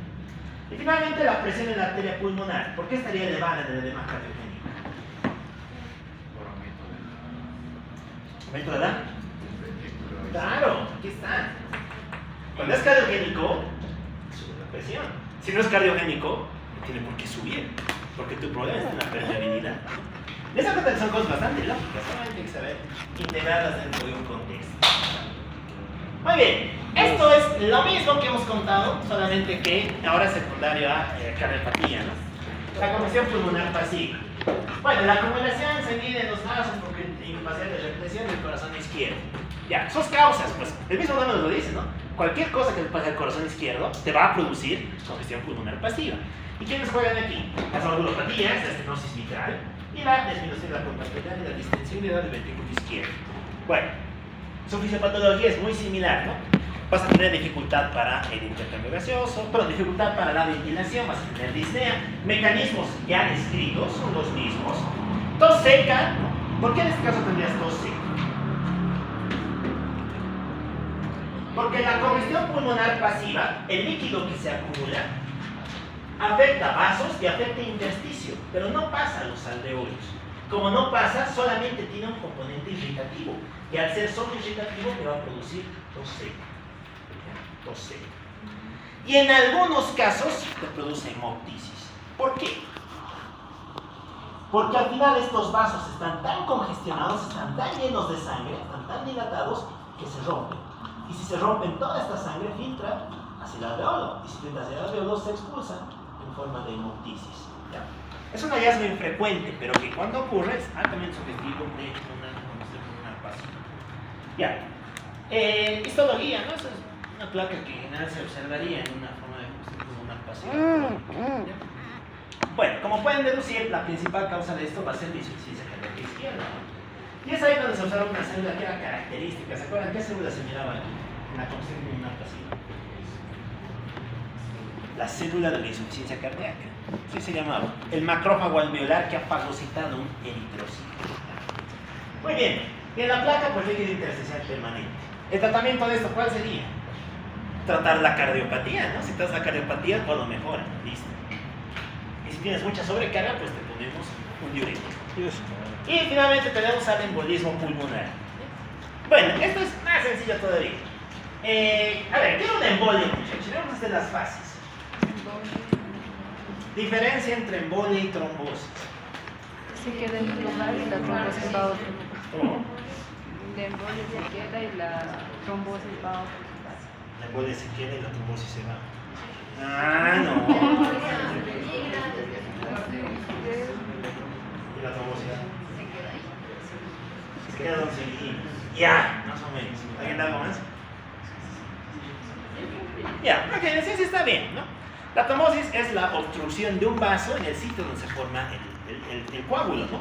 En cambio, el embolismo es la obstrucción a distancia del sitio donde se ha formado. Bueno, el embolismo pulmonar va a ser básicamente una obstrucción por una masa sólida. Su principal causa, ¿cuál va a ser? El TEP, ¿no? El tromboembolismo pulmonar. ¿Qué está diciendo el nombre? ¿Cuál es la causa? La causa es un trombo. Muy bien, el trombo. Y hablar de trombos implica hablar de una triada, ¿no? Que juega la famosa triada de Birkhoff. ¿Cuáles serán los compuestos de la triada de Birkhoff?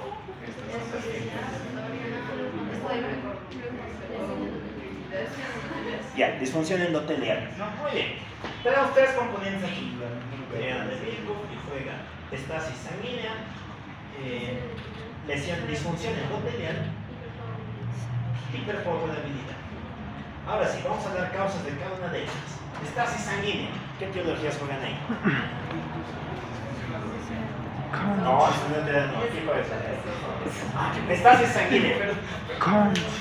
Causas para que la sangre se quede quieta. La inmovilidad, la fractura, la estancia de manera prolongada en posición sedente, ¿no? En posición sentada y demás. Aquí van los trastornos de la movilidad. Lo mismo, ¿no? Si estás internado, si tienes problemas motores, entonces juegan aquí. Causas de disfunción endotelial. ¿Qué enfermedades jugarían ahí? Porque todas esas van a volver a jugar aquí. ¿Cuál es bien? No.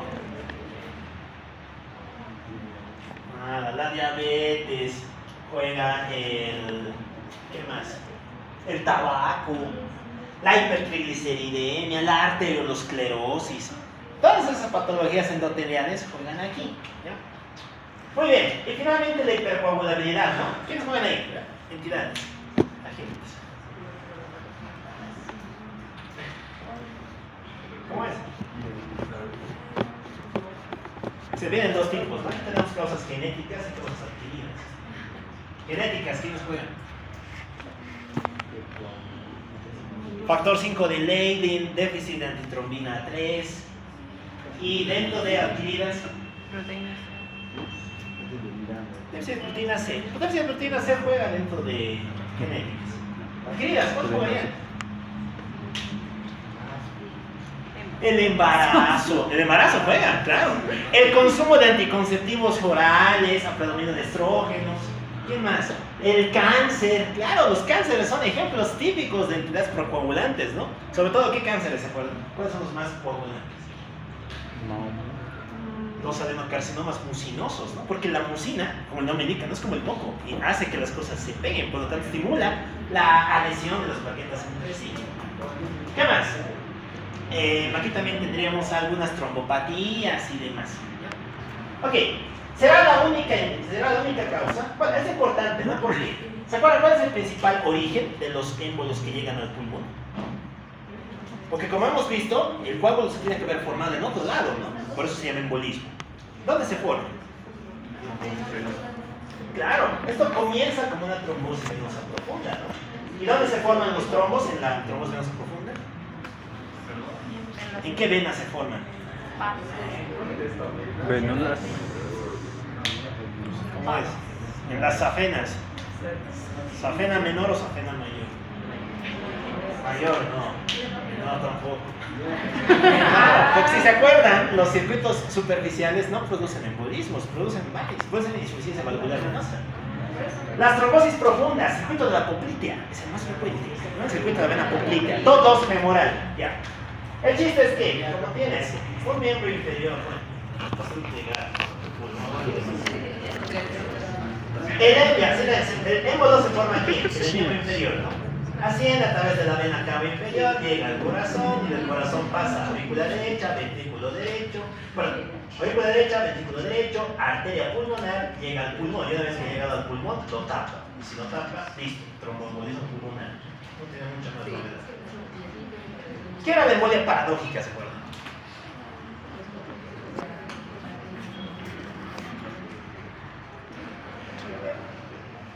¿Esto por qué no produce ictus?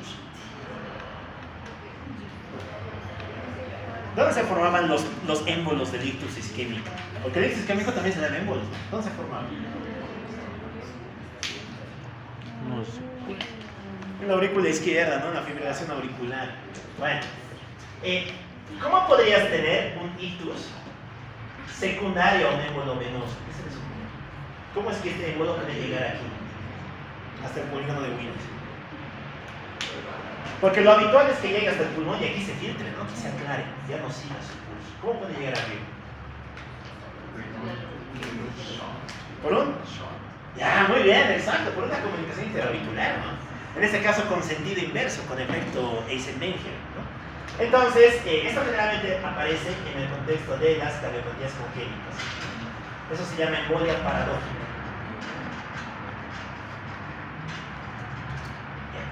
Ok, ¿es la única causa de embolia pulmonar? No, no, porque hay causas más de embolia. ¿Cuáles son las otras causas? ¿Puedes tener embolias grasas?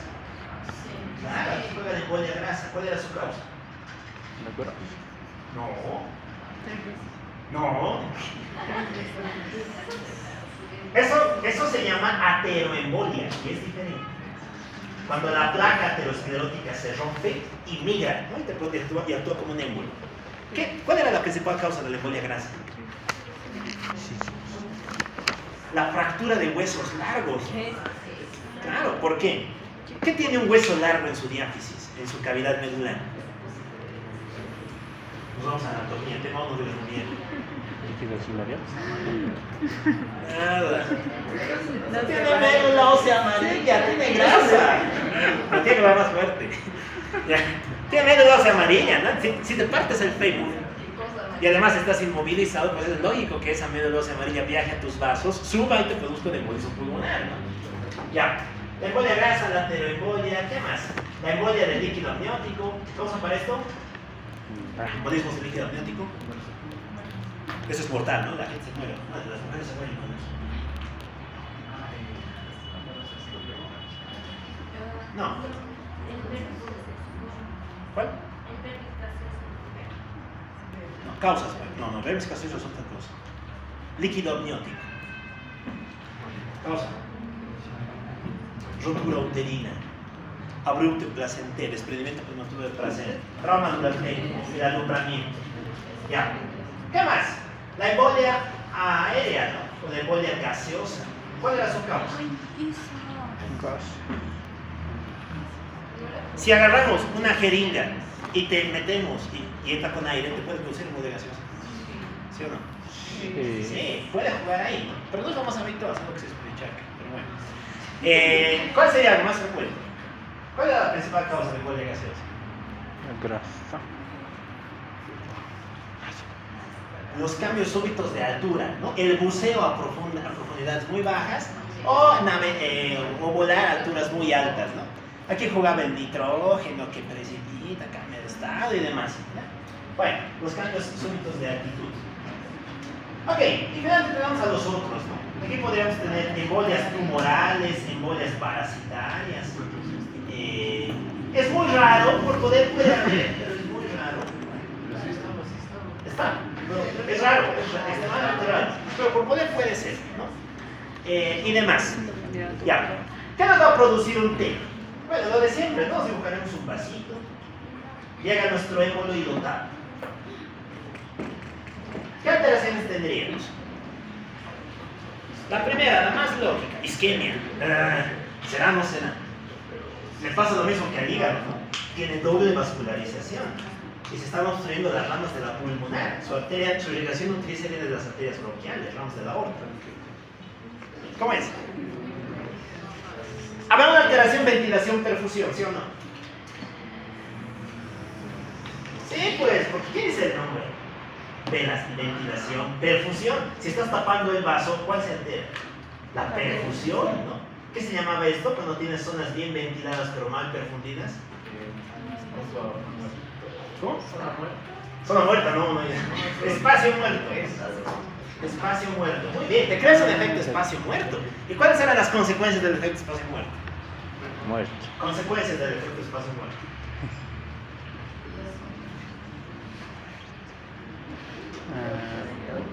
¿Qué produce? Necrosis. Disnea, necrosis, no, lo mismo. Tiene doble vascularización. Los infartos pulmonares son rarísimos, bien, son raros, porque están doblemente vascularizados. Muy bien, va a haber disnea, ¿no? Las activaciones de receptores con otra extensión vascular y las ya lo hemos contado. Ya. ¿Qué más? Si se está depositando un émbolo aquí, ¿subirá la presión? Sí, ¿no? Lo hemos contado aquí. Sube la presión. Si sube la presión, ¿qué vas a tener? Repercusiones sobre el ventrículo derecho. Por lo tanto, vas a tener hipertrofia del ventrículo derecho y esto puede terminar en un depende, ¿no? Si es que es muy agudo, te puede producir un shock cardiogénico derecho. O si no, te puede producir, si es que es crónico, un cor pulmonar. Un cor pulmonar. Muy bien. ¿Qué más? Vamos a dar función respiratoria y demás. Bueno, su clínica. ¿Cuál es la clínica del TEC? Ya lo he debido ver. Porque es patología típica del paciente hospitalizado. La clínica la podríamos dividir en dos. Se dividiría en los signos y los síntomas más frecuentes y los más específicos. Por ende, los menos frecuentes. ¿Cuáles serían los síntomas más frecuentes del TEC? ¿Cuál creo que sea? Claro, la disnea. La disnea. Ya. Muy bien, la disnea. ¿Y cuál sería lo más específico, lo más sugestivo del TEC? Cuando la disnea es de inicio súbito, asociado a dolor torácico y poco más. ¿Qué otra cosa más tenemos aquí? Creo que poco más. Dentro de los signos, ¿cuál es el signo más frecuente que puede haber? Tos. Nada más. Y lo más específico, pues que esta tos sea hemoptoica. Tos con hemoptisis. Lo cual es bastante infrecuente. ¿Por qué? Porque si tienes hemoptisis, ¿en qué tendrías que pensar? En infarto pulmonar. Aquí ya, esta sería una complicación en realidad del TEG. No es habitual de ver. Pero cuando se presenta, suele presentarse. Muy bien, ¿qué otro signo más tendríamos? A la auscultación aparece un signo bien característico, ¿no? El desdoblamiento del segundo ruido, de L2. ¿Se acuerdan de qué dependía L2?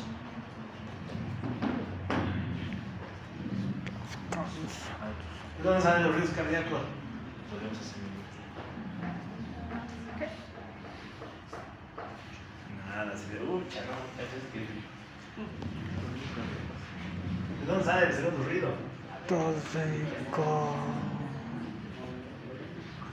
Nada, no fatal, ¿qué quiero pasar? Y te acuerdas todo cardio, muchacho, nada. Cardio es duro, cardio es mucho, es muy fisiopatológico. Cardio sí es fisiopatología pura y dura. Bueno, analizamos los ruidos. Son 4 ruidos, hay que saber cuándo aparecen los 4. Normalmente, patológicamente, y sus variantes. Ya, pero ¿de qué valores? Aórtico-pulmonares, claro. Lo habitual es que se cierre primero la aórtica y después la pulmonar, ¿no? En el desdoblamiento se cierra primero una y después la otra. ¿Por qué? Porque hay un retraso en el flujo. Por eso es que hablas de un ruido desdoblado. Ya. En la gasometría, ¿qué creen que veríamos?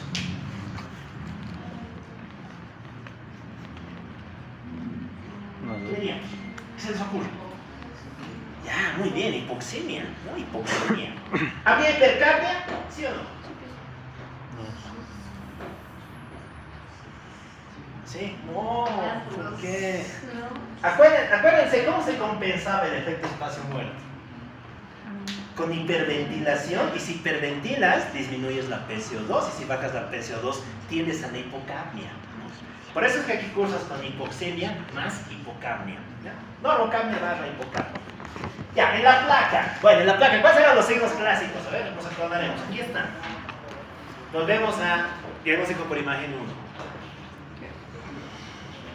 Interpretación de una placa de tórax. ¿Qué signos ven ahí? Esto es un tema. Esto es muy raro de ver, ¿no? Pero así con los 2 signos. Inclusive 3. Pero están ahí. A ver, ¿qué vemos aquí?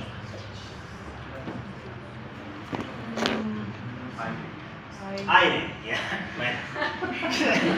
Pero en términos radiológicos. Saca la placa y vuelve a ver si no hay radiolúcido. Ya. Son las de hiperclaridad pulmonar, ¿no? Fíjense que en este caso tenemos hiperclaridad que se debe al acúmulo de aire y vemos la trama vascular. ¿Ven vasos por aquí? ¿Ven esto? No, una zona de oligoemia. ¿Qué signo era este? El signo de Westermarck. Westermarck. Justamente Westermarck es una muy buena representación del efecto espacio muerto, ¿no? No te llega sangre, por eso es que ves oligoemia, pero por otro lado tienes mucho aire, ¿no? Por eso es que lo ves así tan oscuro, ¿no? Con una zona de hiperclaridad, muy ventilada. Es una muy buena representación del efecto espacio muerto. Ya, ¿qué más? ¿Qué es esto? ¿Cuál era el otro signo clásico del TEF? La joroba de Hampton.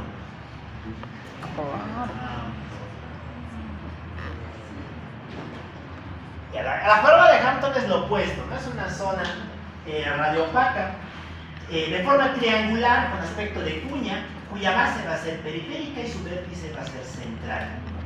Y que nos está indicando la zona en la cual ha ocurrido el TEF. Fíjense que vemos por aquí una joroba, por aquí hay otra, ¿no? ¿Qué más veríamos? Veríamos una ligera elevación de una de las bases del diafragma, ¿no? En este caso, ¿cuál está elevada? ¿Cuál de las cúpulas diafragmáticas está elevada? La derecha.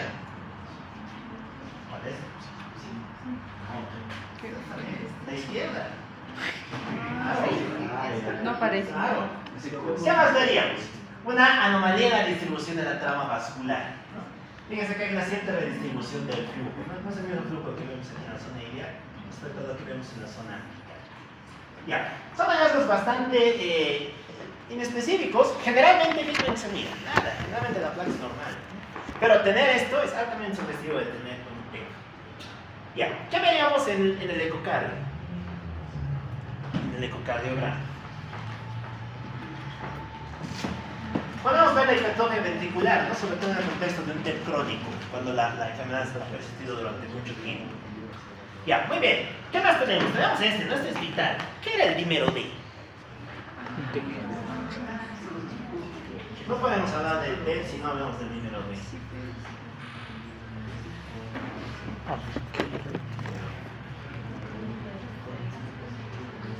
¿Cómo es que era el dímero D? Es un derivado, más bien es un resultado de la fibrinólisis. ¿Qué era la fibrinólisis?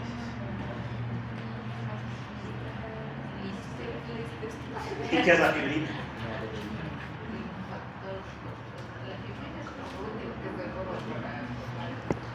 ¿Para qué sirve? ¿Tapón plaquetario? No. Tapón plaquetario son plaquetas. Ya. Entonces, recordamos que el dímero D se libera cuando está ocurriendo fibrinólisis. ¿Qué es la fibrinólisis? La degradación de un coágulo de fibrina. ¿Ya? Si se acuerdan, la hemostasia tiene cuatro fases, ¿no ven? Vasoconstricción, hemostasia primaria, hemostasia secundaria y resorción del coágulo. En esa última fase es donde liberas dímero D.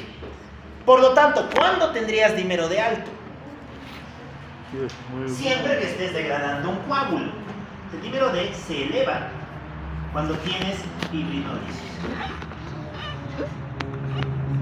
¿Qué está diciendo? ¿Solo se eleva cuando tienes un coágulo en tu pulmón? No, no. Perfectamente puedes tener un coágulo en tu miembro inferior, en tu safena, y también tener dímero D alto. Puedes tener un coágulo en tu cabeza y también tener dímero D alto. El dímero D solamente sirve para ver si estás destruyendo coágulos o no. ¿Ya? Por eso es que el dímero D no diagnostica nada. Esto de por sí no sirve para diagnosticar nada. ¿Dónde está su verdadero valor? Tiene un alto valor predictivo negativo. ¿Se acuerdan qué era el valor predictivo negativo? Ahora nos vamos a epidemia. Tercer semestre. ¿Se acuerdan? A ver las tablas: sensibilidad, especificidad, valores predictivos. Nada.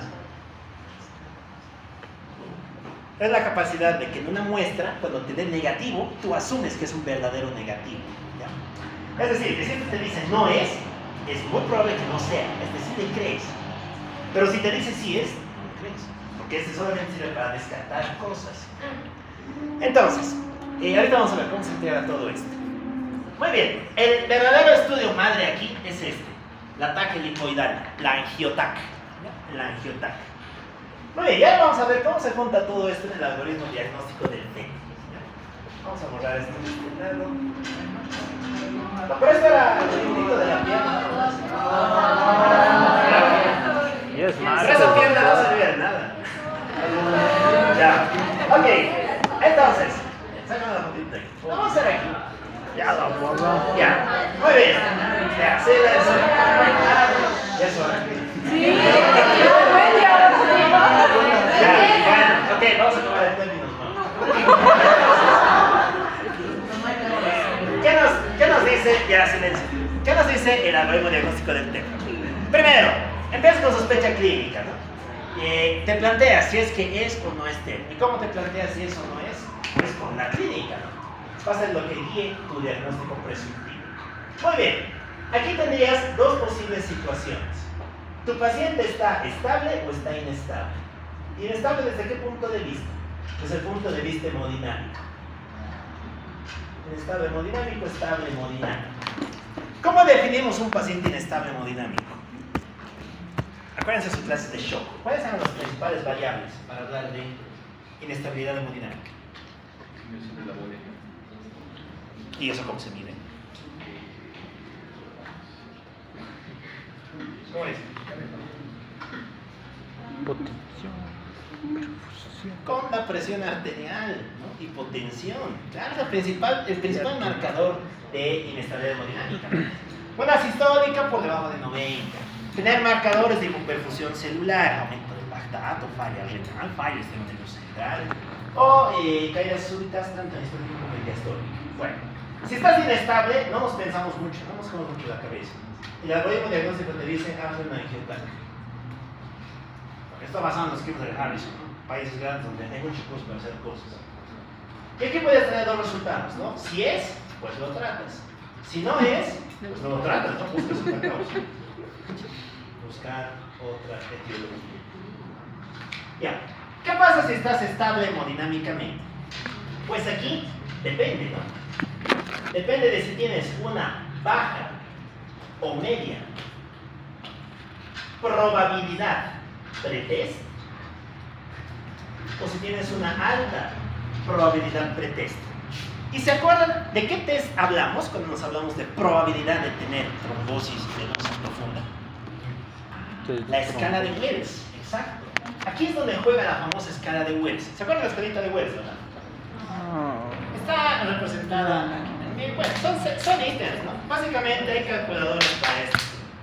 Te pones a mirar qué tienes, si un 60, un circuito pulmonar y demás, frecuencia cardíaca. Al final te sumamos todos los puntos que tienes y si tienes alguno de esos valores, pues entras en una categoría de riesgo alto, medio, bajo. ¿Ya? Estos parámetros salen de aquí, de la escala de Wells. ¿Ya?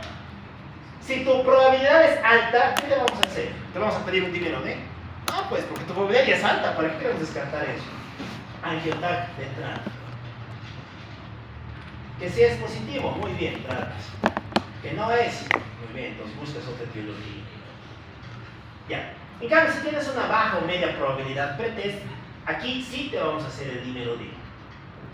Como les digo, el dímero D solamente sirve para descartar. Si te dice si es, bueno, si te dice dímero D alto, pues en este caso vamos a plantear como etiología el T. Y te vamos a hacer un angiotac. Lo mismo, si el angiotac es tratamiento, si no es, no tratamiento. Buscar otra causa. En cambio, si el dímero D es normal, o está disminuido, pues no es. Buscar otra causa. Ten en cuenta que en todo este algoritmo, el único punto de juego del dímero D es aquí. Solamente sirve para eso, para descartar. Si es o no es, punto. Si no es, pues no te corta mucho la cabeza, pero si está elevado tampoco te dice si es o no es un T, ¿no? Por eso siempre tienes que apoyarte en este elemento. Ya, y una vez que lo has diagnosticado, pues lo que te toca es tratarlo. ¿Con qué lo tratas? El tratamiento también va a depender de si estás estable o inestable hemodinámicamente. Entonces, tienes tu diagnóstico del techo. Lo mismo, nos preguntamos si estás estable o si estás inestable. Si estás estable, pues vamos a tener dos posibles conductas, ¿no? Que van a depender básicamente de un parámetro. La anticoagulación está contraindicada. Bueno, ¿ya llevan anticoagulantes el fármaco? No, bueno, yo creo que ya lo van a llevar. Se van a dar cuenta de que la anticoagulación tiene miles de contraindicaciones, absolutas y relativas, ¿no? Si tienes alguna de ellas, pues le ponemos anticoagulantes. No, pues porque está contraindicado, ¿no? Entonces, ¿qué se hace? Se pone un filtro. Filtro de vena cava inferior.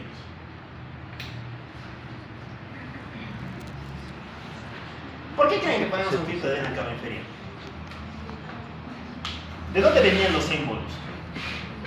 De abajo, ¿no? Entonces, si le pones un colador en la vena cava, pues los émbolos cuando quieran subir ya no van a poder y se van a quedar atorados ahí. Y te van a producir mucha menos lesión de lo que producirán si llegan al pulmón. Ahora, si no está contraindicado, ¿qué hacemos? Aquí sí, ¿no? Tenemos anticoagulantes. ¿Qué anticoagulantes conocen? Warfarina. Es un muy buen anticoagulante a largo plazo, pero en el momento agudo se utiliza heparina. Heparina de bajo peso molecular. Top 2, heparina no fraccionada. Hasta que, ¿se acuerdan cómo se hace seguimiento de la heparina? Bueno, no lo han llevado, ¿no? Bueno, se controla con un marcador que es el INR. ¿Se acuerdan qué era el INR? Es otro marcador que te dan los coagulogramas, ¿no? El índice normalizado internacional. Generalmente anticoagulas se tiene un INR de 2 a 3, a partir de ahí lo manejas, ¿ya? En cambio, si está inestable, Pues aquí no vas a anticoagular, no tienes tiempo para hacer esto. Entonces te preguntas, ¿la fibrinólisis está contraindicada? Lo mismo, esto tiene contraindicaciones relativas y absolutas, lo van a mirar en farmaco. Si sí está contraindicada, bueno, primero ponemos, si no está contraindicada, pues súper, ¿no? Fibrinólisis. ¿Y con qué se fibrinoliza? Este les debe sonar, nos vamos a micro.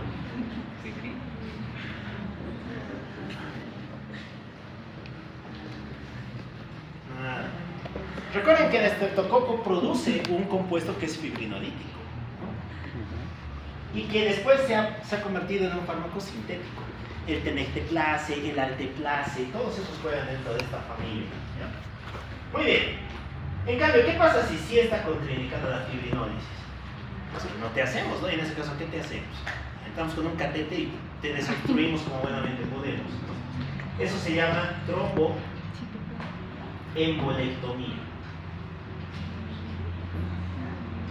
¿Qué es eso? Bueno, terminología, ¿no? ¿Qué quiere decir sufijotomía? Abrir. Ya, abrir, ¿no? Cortar, ya, cortar. Cortar y retirar el trombo y el émbolo, ¿no? Básicamente eso es tromboembolectomía. Una de dos, ¿no? Respuesta, porque aquí estás inestable, aquí si no te tratamos te mueres, literalmente. Si sí respuesta, bueno, juegas este lado. Si no respuesta, tromboembolectomía, sí o sí. Aquí sí o sí hay que tratar con máquinas para retirarte el tiempo. Ya, si has respondido, súper, lo volvemos lo mismo, ¿no? Anticoagulación contraindicada. Si sí está contraindicada, te ponemos un filtro. Si no, te anticoagulamos. ¿Ya? En general, lo ideal al momento de anticoagular esto es empezar con los ACOTs.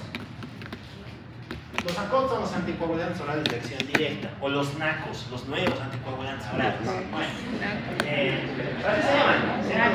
¿Sí? Los narcos.